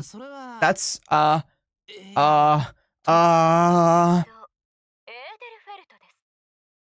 Correct. It's Edelfeld. Good grief, please get a hold of yourself. You are participating as my representative in Fem's banquet. I'm not saying you should score a crushing victory, but at least come back with the same amount of money you started with. Sorry, Femme, as in Ban Femme? As in Ban... What is happening? How are you having this cross-dimensional timeline fucking What? This happened here? I am losing my mind. This is from Case Files. This is from Case Files. This is from a completely separate part of the fucking franchise. And it's in the future of UBW, I think, also. Shiro, send Shiro off to a femme event. What did she mean by this? I think she would in fact feminize him. Oh my god, I am losing my mind. This was recent. I saw this recently. This was happening recently in the, like, way things are coming out. What do you mean it was referenced here? Sorry that you don't have the context. I'm losing my fucking mind. Yeah, I'm sorry. This one's going way over my head. Do you think I will permit even €1 of wasteful expenditures? Nope. Doesn't look like you would, but even if you say that. Sage places with me for a bit. Hello? I can't believe it, but is that self-important voice Luvia? Such barbarous speech. Is this Miss Tosaka? Why are you with Shiro? Didn't you choose Las Vegas because you weren't interested in Monaco? I have no idea what you're on about, but if I had to choose, then Vegas for sure. You're talking about gambling, right?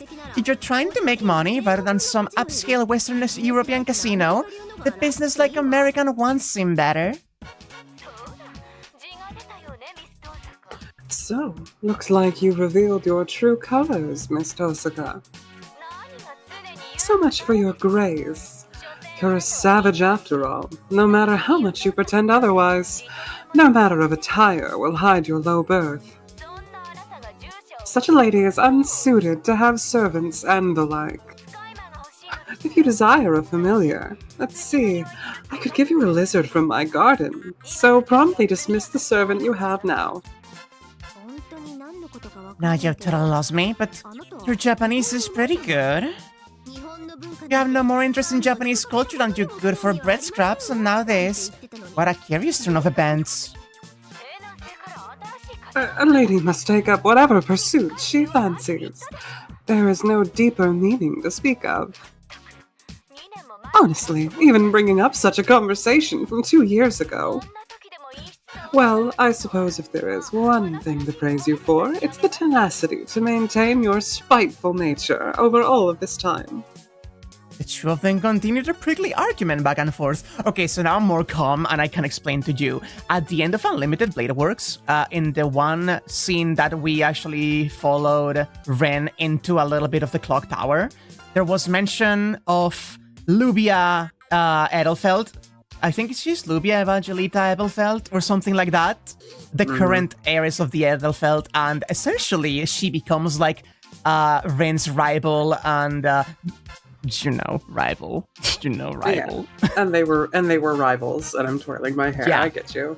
And then I know that in the Adventures of El Melloi case files series, you get some glimpses occasionally of Ren and Shiro actually as like clockwork mages, and this is their dynamic. This is from the future of a completely different timeline.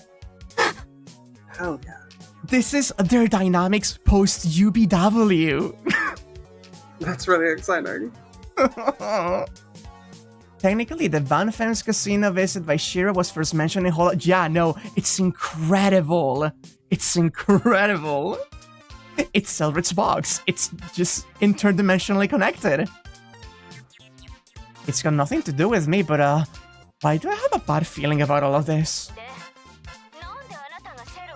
So, why are you and Shiro, Mr. Amiya, with each other? I find this most displeasing. That's my line, Luvia Jelita. How did you know Amiya-kun? It wasn't me who introduced you, was it? Also, what kind of pet name is Shiro? A moment of silence.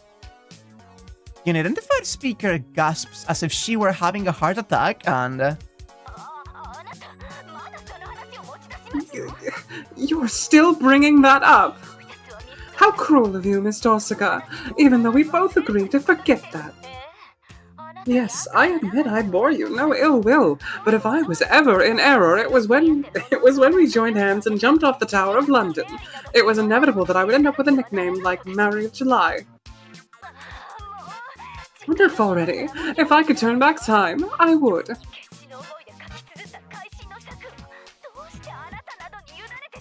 Please text. Text. Oh, okay. So that wasn't the stream freezing. That was just not coming. Yeah.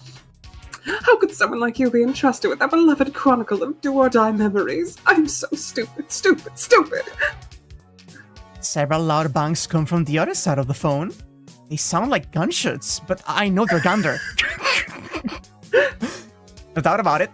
Whoever this is, she's clearly experienced. Very well, Miss Tosaka. If it is your intention, I accept your challenge.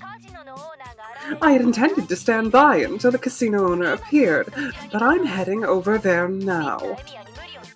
Don't bother Mr. Amiya by saying anything unreasonable. Oh, and because you were called Poppins of July, our reputation at the university is even, right? This is another thing mentioned in Adventures that we still haven't seen. Fuck! Some of these are events we haven't seen in any continuity yet! Disconnected. Was that just now? Tosaka seemed to know her, but I don't remember anyone like that. And why was she at the Fujimura group's place? Bit by bit, I'm starting to get it. Tosaka, it's great that you understand, but now there's only one person left that we can call for help. Next is Sakura's house. Even if Sakura's not in, Shinji might be. We might have a winner here. I swear to God, with the cross-dimensional bullshit, if somehow we connect to the Serpent Burst now and we get a fucking Star Wars reference, I'm going to do it. I'm going to do it.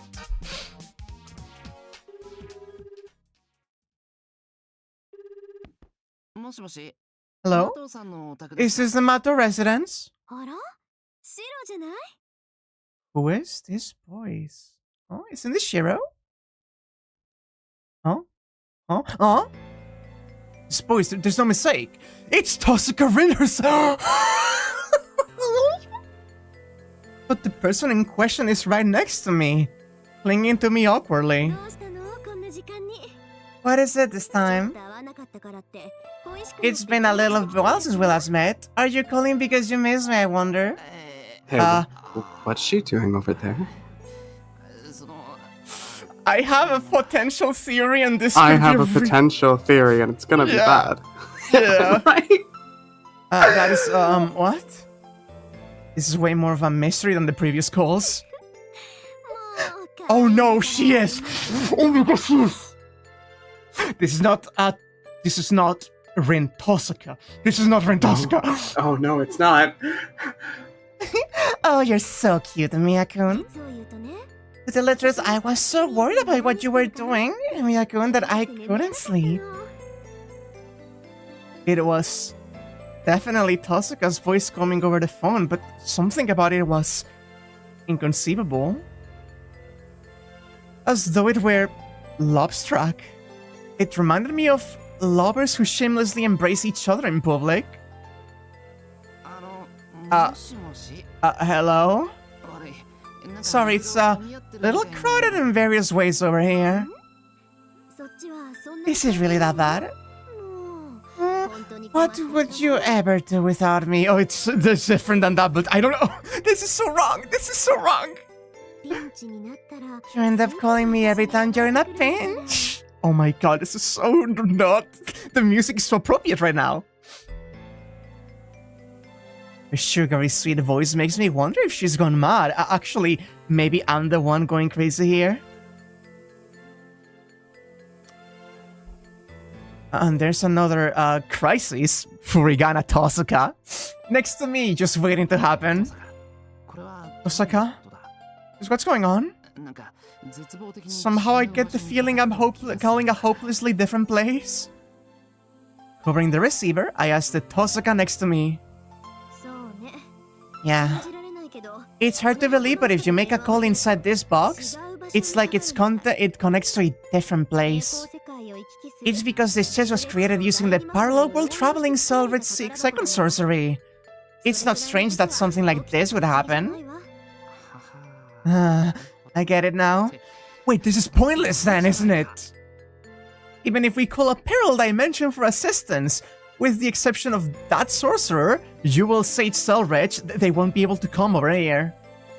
Ujine, that girl from earlier, and this other Tosaka are all of no use to us whatsoever. It's useless, but the voice on the phone continues to talk without care. Okay, I'll head over there right away.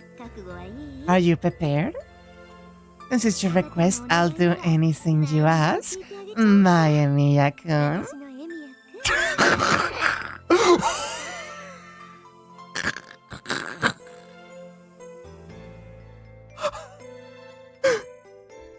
Asura Sony.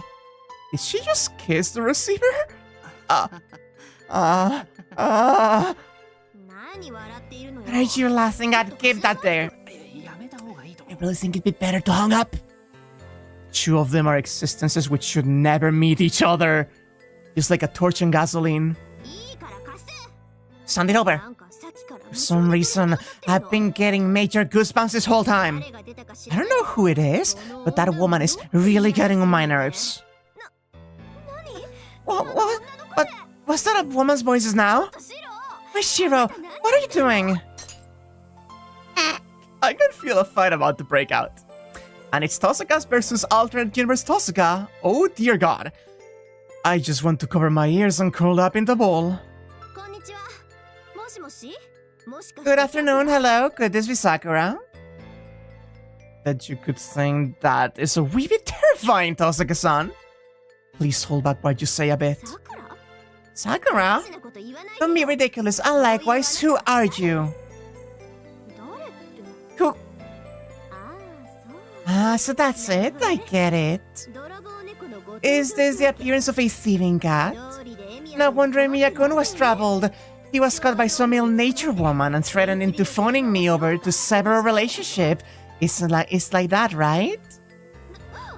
You're the one to talk! This whole time you've been going on like some nymphomaniac! It's embarrassing just listening to you.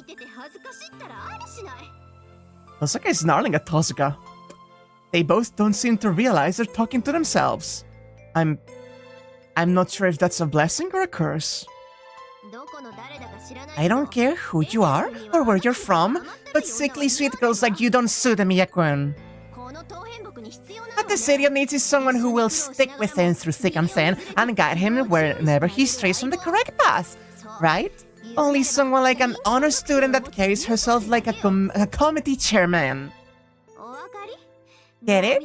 A girl like you with pudding for her brains can measure up in the slightest.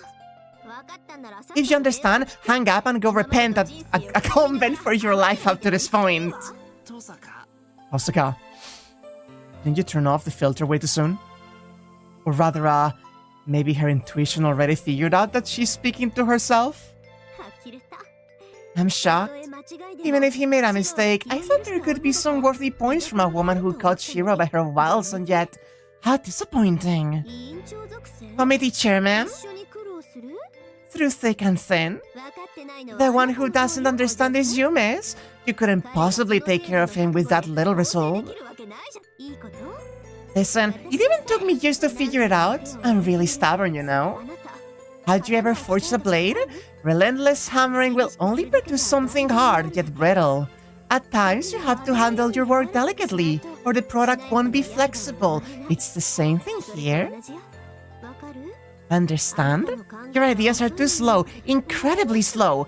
It's like I'm really talking to myself from 3 years ago. Don't be mad.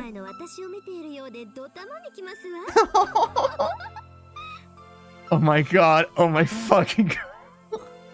The potential for this to be a Ren that completely chilled out and is just being lovey-dovey with Shiro is even more terrifying, actually. It's cosmically wrong. Right? It's a little fucked up. God, what did I do to deserve this?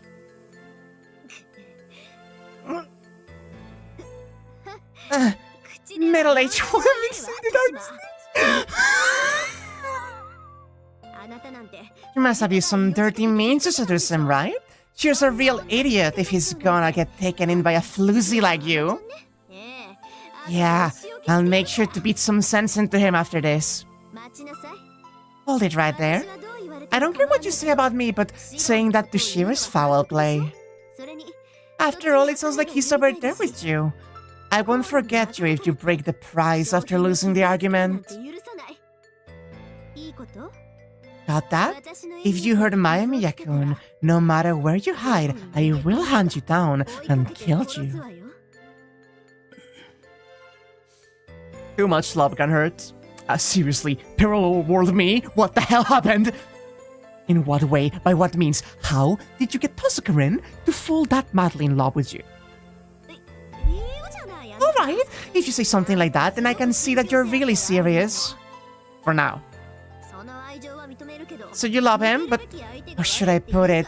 What's so good about him? Did you just have bad taste? Miyashiro's quiet, unsociable idealism just doesn't understand how a woman's heart works. He's not that great of a catch. Seriously, why are you so into him? I want to object, but I'll probably just end up getting kicked, so I'll keep quiet for now. Huh? The other end fell silent. Even though it was obvious the Tosuka over here was pressing for a response. Hey, why are you so quiet?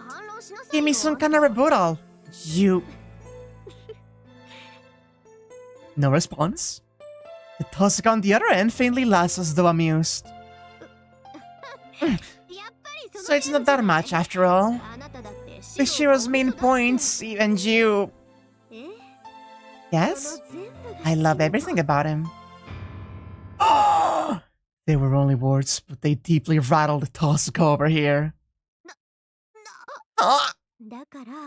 I told you, his selfishness, his thick-headedness, the way he blurts out whatever he thinks, his childish idealism, the way he ignores his wounds, all of it. You should be more honest with yourself too.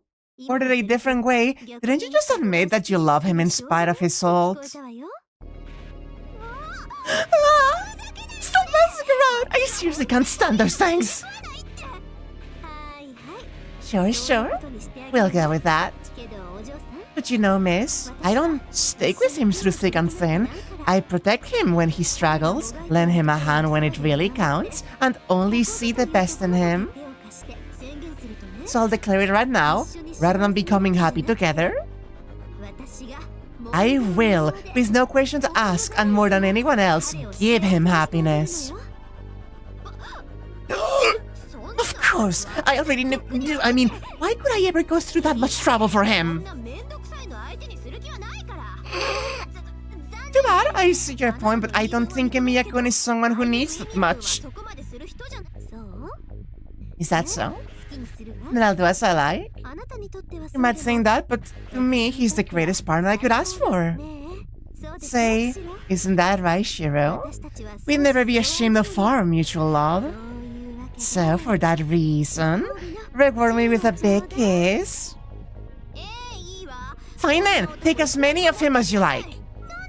Mutual love, greatest man. With such a nice person, you'll have nothing but trouble. Here some princess on white horse are just dreams. Drowning your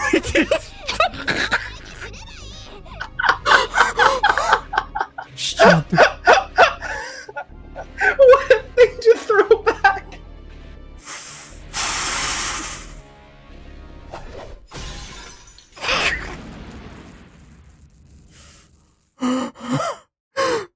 Oh, she's done it. In her emotional turmoil, Tosuka may have activated her magic crest, or maybe it was just brute strength. At any rate, the cell phone is now a magnificent piece of junk. She truly is Archer's master. She's getting the Archer experience. Oh my god. Mobile phone sure are fragile. That's... No. Never mind. Her hopes of calling for rescue now dashed, but that was still preferable to continuing that conversation until the battery ran out. Well, it doesn't matter too much because it had been useless, but that woman just now sure was getting on my nerves. Emiya-kun? Was she an acquaintance of yours? I know her. Never seen her face. Though I can easily imagine what it looks like. That's okay then. The one who was suckered in was that world's Emiya-kun, but be more careful after this. That woman is a formidable opponent for you. No, your natural enemy. I see. Got it. I'll bear that in mind. I nod with many thoughts flowing in my mind. Very good. You're an honest one, Emiya-kun. Good boy. I enthusiastically mean it as well. After all, it was a warning from the person herself. However, we're now back to where we started. It's impossible to use the cell phone to call for help. I guess it's to be expected when relying on something so useless. There should still be another way. Let's use our brains. The tone she proposes, that in sounds impatient for some reason. Still walled in on all sides, I grumble. Inside this cramped yet boundless room. Just what are we really gonna do? I worry while cradling my head in my palms. Another one, Jesus fucking Christ. This is a whole fucking loop of this. Hello. We can finish. Can we finish this 20 minutes? We should be able to, right? Should be. Let's go. Let's go. Fast, fast, fast. Day 4. I'm tired. So exhausted. We sigh in unison. It's been 2 hours since we got in this box. And joy from being packed tightly together has been all but drowned out by the oppressive atmosphere of being sealed up. Or maybe this indescribably oppressive atmosphere has to do with the way Tosaka is on top of me. She's been frequently avoiding eye contact for a while now, all while nervously tapping her pinky on her arm. Tosaka, should I, try moving a little more toward the corner? You don't really need to. Wasn't this the best we could manage anyway? That might be the case, but didn't you say something like, these walls don't have a set boundary? Then, if we push our bodies apart as much as we can, maybe we should be able to make more space? No, stop thrashing around! For argument's sake, even if you were able to stretch out by doing that, won't the volume of the box stay the same? If you made some room for yourself, the balance of space in here could become absurd. I see, but are you okay with this, Tosaka? It's just, since you've been agitated for a while now. Everything's fine. Apart from being cramped up here, there's no reason for me being agitated.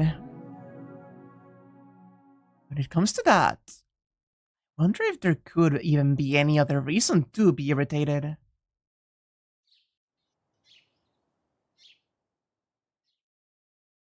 Another 30 minutes or so pass.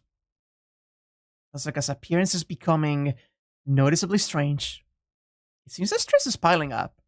Even I'm starting desperately to want to stretch out, and although it's not that hot or humid yet, the rising temperature inside the box is only increasing our anxiety.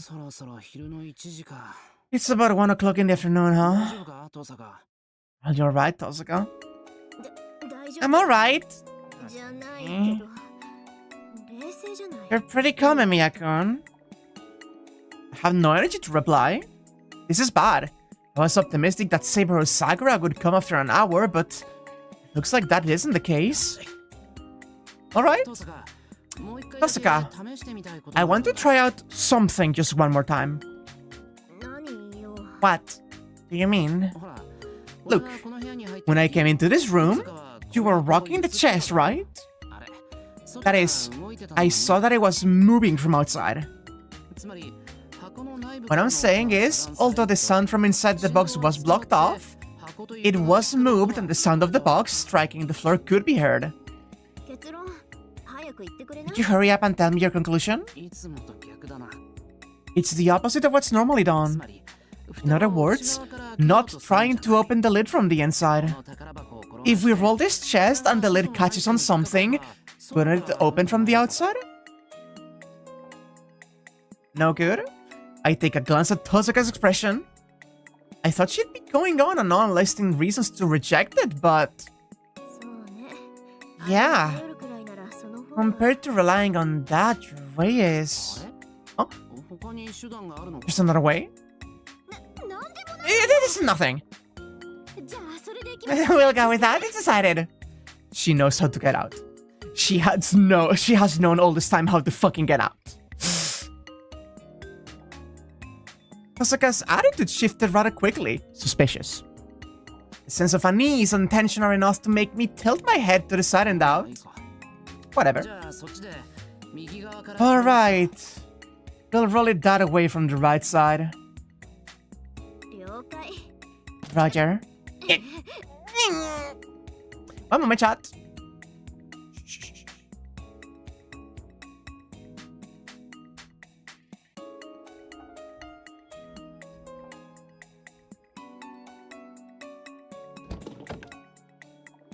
Supporting myself with the box, I thrust my body. I shift my center of gravity to match the movement, and the world tilts. The chest started to roll. Alright, this is good. No way! Not good at all. As we begin rolling, the feeling of riding inside the confined box transforms into something unbearable. Touch me! Just out your hand! I can't help it! Ah! What did you put in your head? I said I can't help it! Ugh, stop hitting me! You've been having a good time, so let me hit you once or twice. I love that's the payback for her to feel good. I mean, Shira's a little punchable, I could say. Just a little bit. That's already 3 hits! I'm being oppressed! Oh. Hey, are you okay? Yeah, I just cut the tip of my finger a little. I can feel broken pieces of glass with sharp edges. They're broken. I had to rebuild them again. Oh, extra expenses. Tosaka's glasses, huh? That's right, they'd fallen off earlier. And even with all of that movement, the lid is still closed. Not good, is it? No way. Tosaka, perhaps from the shock of not being able to escape, lets out a groan. With this, we've exhausted all of our options. Well, then again, if a strange chest is lying around in the room, anyone who comes over could probably notice it right away. All we can do now is wait for someone to come. No! We don't have the time to be leaving this up to like that. We've got a 30-minute time limit. Tosaka glares at me with bloodshot eyes. Somehow it's a very precise time limit. In half an hour. Is it because the 11th of October will have ended? No, that can't be it. Huh? I start feeling around. Because of its peculiar shape, I immediately know what it is. That stick that grew wings. Tosaka was rather obsessed with it. Something shining, but that's... not mistaking it. It's a stick. If I think back on it, the stick is the reason we ended up like this in the first place.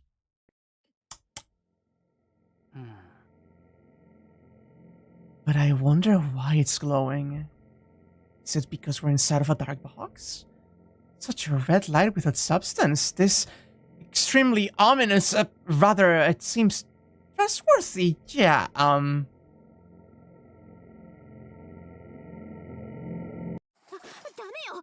So, take your hand away from that, Shiro! Tosaka scolding, my senses return. When looking at it, I was just one step away from picking up that steak. Was close. Sorry, but it's that alone I just won't allow. Don't add to the number of our problems even more. Ah, Tosaka relaxes her shoulders. On the other hand, the mysterious stick radiance weakens with a... Suspicious. I thought it was just a toy a little while ago, but now it's just way too damn suspicious.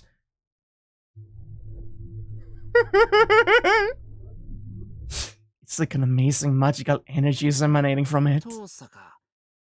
Tosaka? What's with that steak?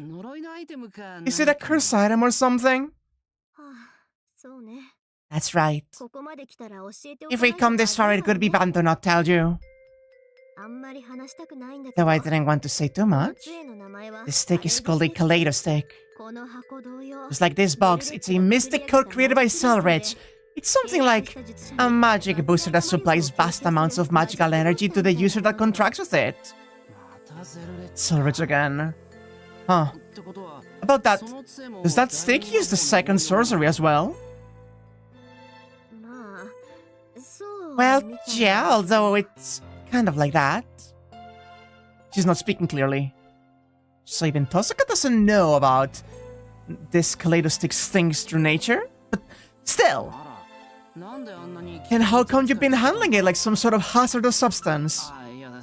Well, though it does have an amazing magical energy, I only get unpleasant feeling from looking at it, so it's obviously a curse type. This thing caused me some grief a while back. Since then, I've been careful never to activate it, but... What a blunder. Because I shed some blood earlier, it seems like it's awoken. Hey. How long are you going to pretend to be asleep, you defective spirit? Oh? Tosaka glares at the stick, giving off that dull red light. The Kaleido stick flashes on and off as if giggling and...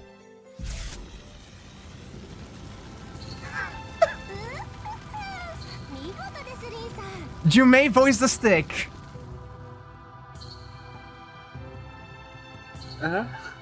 You may voice the stick. I'm very lost. Don't worry about it. That's impressive, Rin-san. It's only been 6 years, and you've annoyingly grown up nicely. Ruby-chan is impressed. Wait a second. If you know your Tsukihime, that VA is exactly who you think it is? You would recognize them then. No, I wouldn't. I'm very bad at recognizing VAs. Oh. Somehow cheerful yet mischievous, adult yet girlish, the voice of a girl who'd look good in an apron resounded inside my head. That is likely a hint about the voice in Tsukihime, actually. You haven't changed at all, have you? I'd have thought you'd have reflected on your behavior a little after 6 years covered in dust, and yet... No, worry not. I have done plenty of reflecting. From now on, I won't do anything outrageous to frighten my owner and make them run away. Yes, once our contract has been agreed to, I'll follow you until your death. It's fucking Gohaku, isn't it? Must be. The rambling Kaleido stick praises its high spirits and reliability. The words sound German, but the meaning comes across as though clear Japanese. How strange. Actually, all of this is strange. Tosaka, I feel like this stick is talking to me. It is talking. This talking stick is the real deal.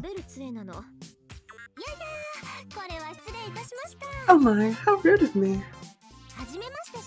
Nice to meet you, Shiro-san. I'm the artificial airhead spirit acting as the Kaleidostick's function. Pointer, feelings, etc. My name is Magical Ruby. If you would, please be more familiar and call me Ruby. All I've seen of this fucking stick from F-Go, I did not know that this was voiced by Kohaku and meant to be Kohaku-like.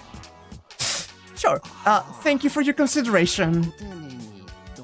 Now then, I'm often susceptible to the deception of a sweet voice, but this thing is dangerous. An unrivaled type of character, artificial and yet airheaded. The magical energy it's emitting is like poisonous radiation. In the first place, there's no honest person in this world with magical in their name.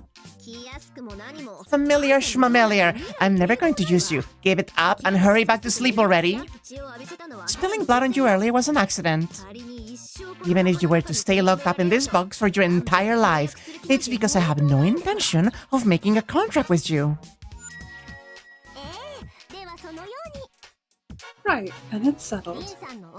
I understand Rin-san's order. The Kaleido stick shines and is smiling sweetly. What's this? Does it actually understand?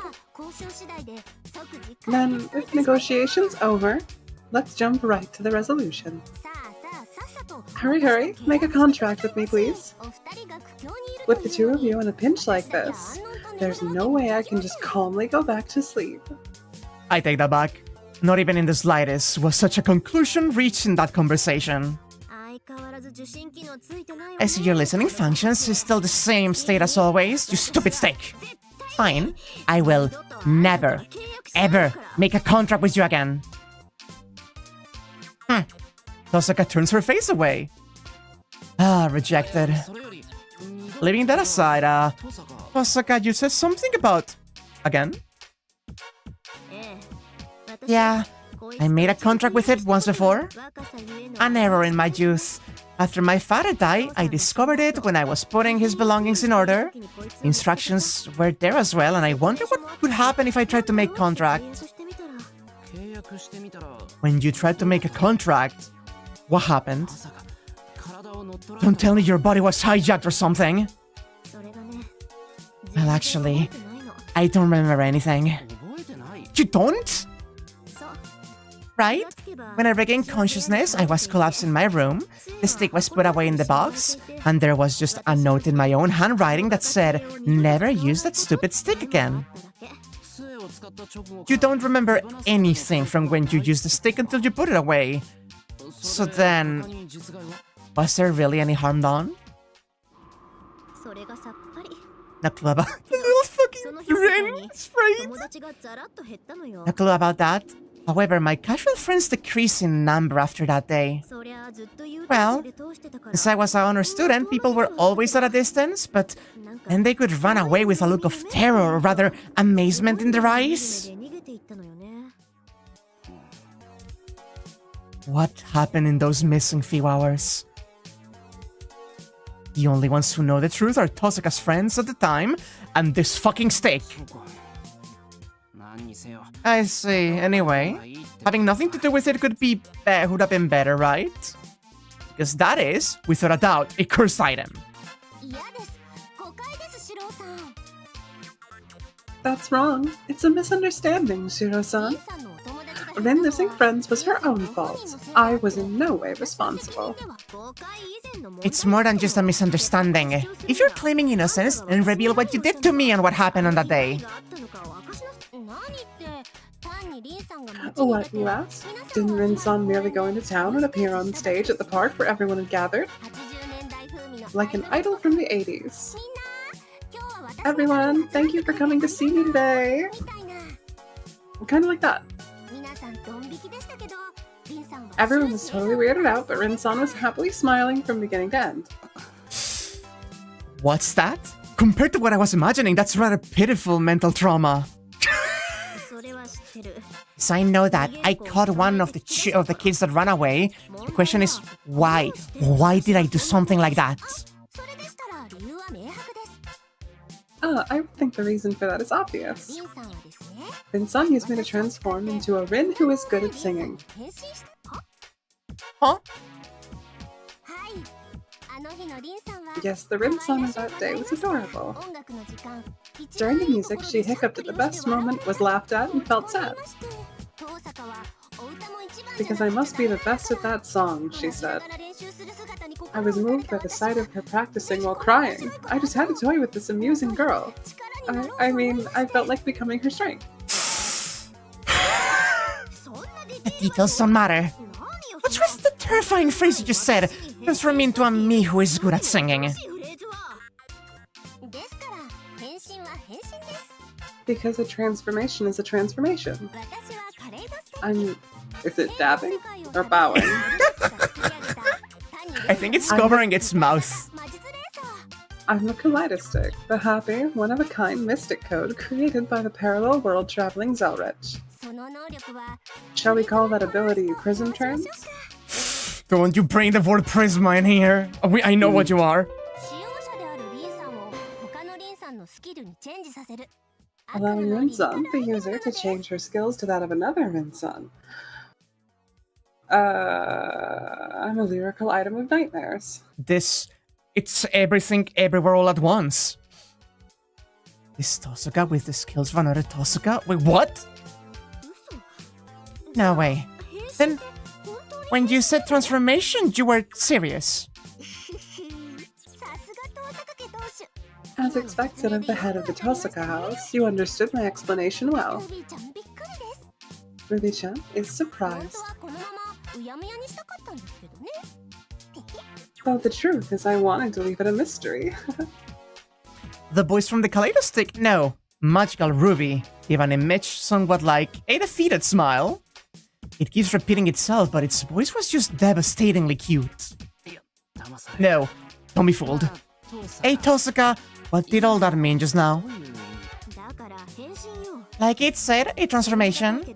It's difficult to believe, but this stick, the Kaleido stick, is an item that transforms its owner. For example, say I'm going to make some delicious black tea. However, I can make black tea very well. At that time, all I had to do is wave that stick once, and presto! I become the Tosaka-rin who is an expert at making black tea, who exists in a parallel world, and become able to make delicious black tea. Or rather, it's that the skills are only being temporarily borrowed. Yep, it's everything everywhere all at once. Literally. I see. It just downloads the necessary abilities, right? Download. She doesn't. Yes, setting aside the outdated Rin-san, Shiro-san has it right. This world's Rin-san is an anachronism, but a high-tech Rin-san might exist in a parallel world. I fetched out a high-tech Rin-san's exterior and dress up the Rin-san over here with it. The result? Rin-san becomes an electronics expert in less than 1 second, yes. Wow, that's incredible! That means by calling out Tosaka's various what-ifs, she can become a specialist in anything?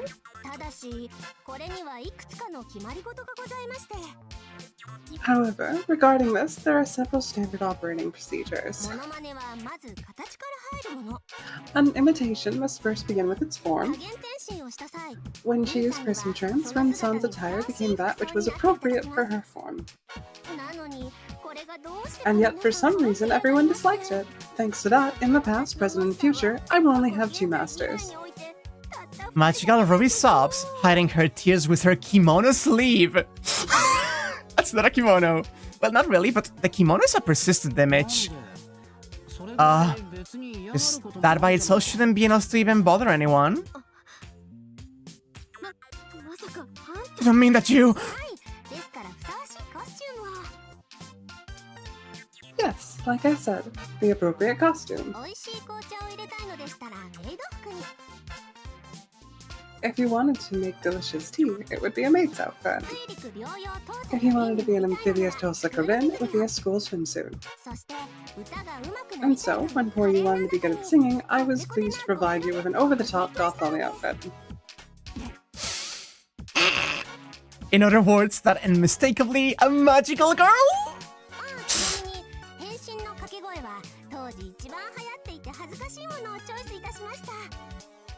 Oh, by the way, the words she shouted to activate the transformation were the most embarrassing choice at the time. Oh dear me, at that point, everyone in the park went ghastly pale. You stupid stick! That was what reasoned my entire network of friends! The terrible truth is now revealed. An item that makes use of the second sorcery, the true identity of the magic stick that grants the wishes of young girls. It was truly a custom box for both the mind and body. Yeah, never before has it been so easy to spot the appearance of dark magic. Oh, that's the reason no one wants to make a contract. Anyway, let's think about other methods now. Let's regroup, change your mindset, and completely ignore any noisy distraction.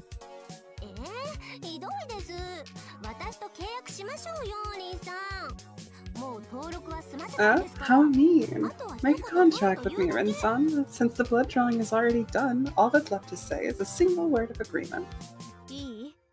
Good. Ignore it completely, Miyako-kun. It might be a mystic code of the second sorcery, but something like having completed a temporary registration with my blood doesn't matter. As long as I don't touch it, it will turn itself off given time. Then it's goodbye.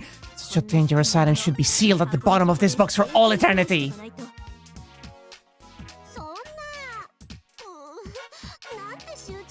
No way. Oh, such cruel treatment. Even though I just want to fight for justice alongside Rin-san. The stick cries in anguish. As Tosaka said, it seems that if we keep ignoring it, the stick will go back to how it originally was. Even then, doesn't this just seem a little pitiful? Tosaka, if it's just used to get us outside, shouldn't that much be fine? And also, I feel an affinity with the phrase "fight for justice."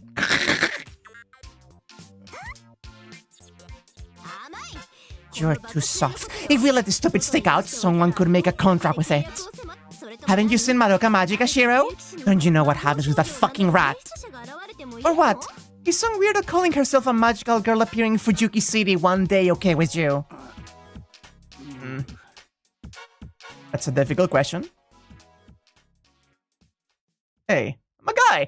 Honestly, between whether I want to see it or not want to see it, now I'm going to make a choice here.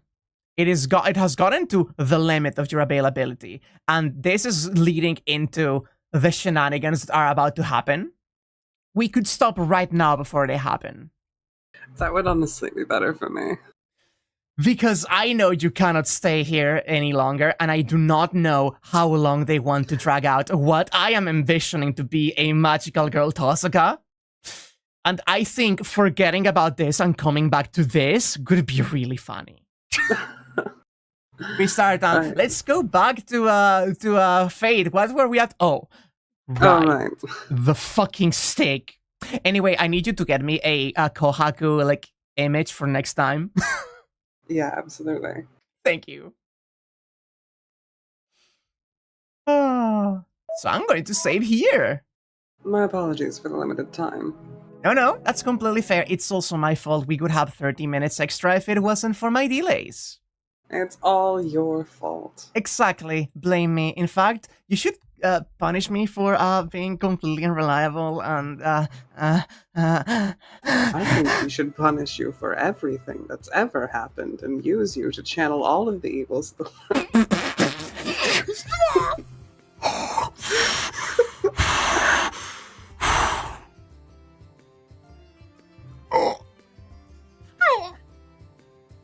Are you okay? I have in fact had that I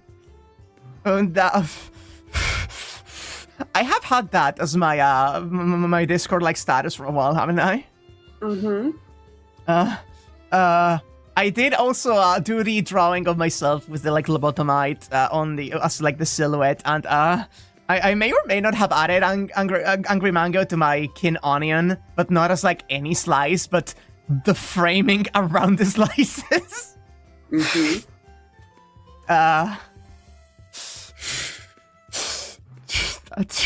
I don't know how to feel about that, honestly. Wait, no, Abby. I am going to take this moment and dip out. Thank you for having me along. I very much enjoyed how this stream started. Fantastic. Like, some of the best we've ever gotten. I'm giving you a cheek. A kiss on the cheek, not a cheek. I'm pulling my own cheek and giving it to you.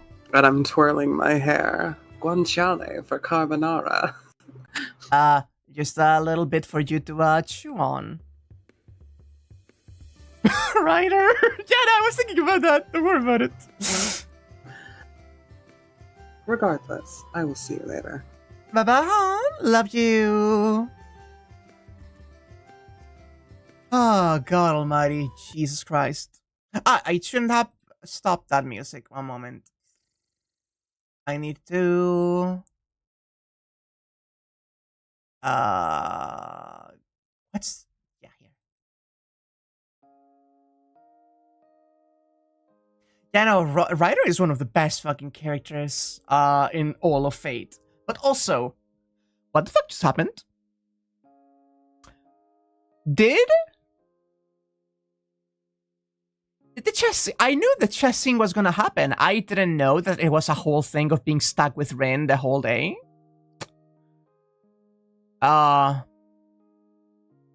Did the fucking chest scene just set up half of the other parts of the franchise that came after this? Like like, it was already like, oh man, they're mentioning Kathpalug and the spider in this interlude with Angra Mainyu and Vazet in this point. I was like, that's cool. It's cool that they're talking about these two things that I know from different parts of the franchise. And now we have the Kaleidostick from Prismaelia that I knew existed. I didn't know that Ruby actually fucking awoke. And I didn't know that we were going to get Luvia alluding to the events of Case Files. Those spin-off authors love if it's yeah, no. Now let's talk about the moon, Umu. I mean, there's things going on with the moon in this timeline too, but don't worry about that. I am going to be going now, and I'm going to be checking on Anya and Co. So I will be seeing you next time. Sunday, we gotta go do some more Ghost Trick. Thursday, more ISAT. Friday, more of this. I will be seeing you next time. Thank you all so much for your support, and thank you all so much for always being here. FHA did so much for Medusa. It gave Ku space to tell his story. It made us see Medea trying to be a housewife. Yeah, no. It's an incredible piece of work. And of course, it then devolves into being completely silly like this. I'll be seeing you next time, chat. Bye.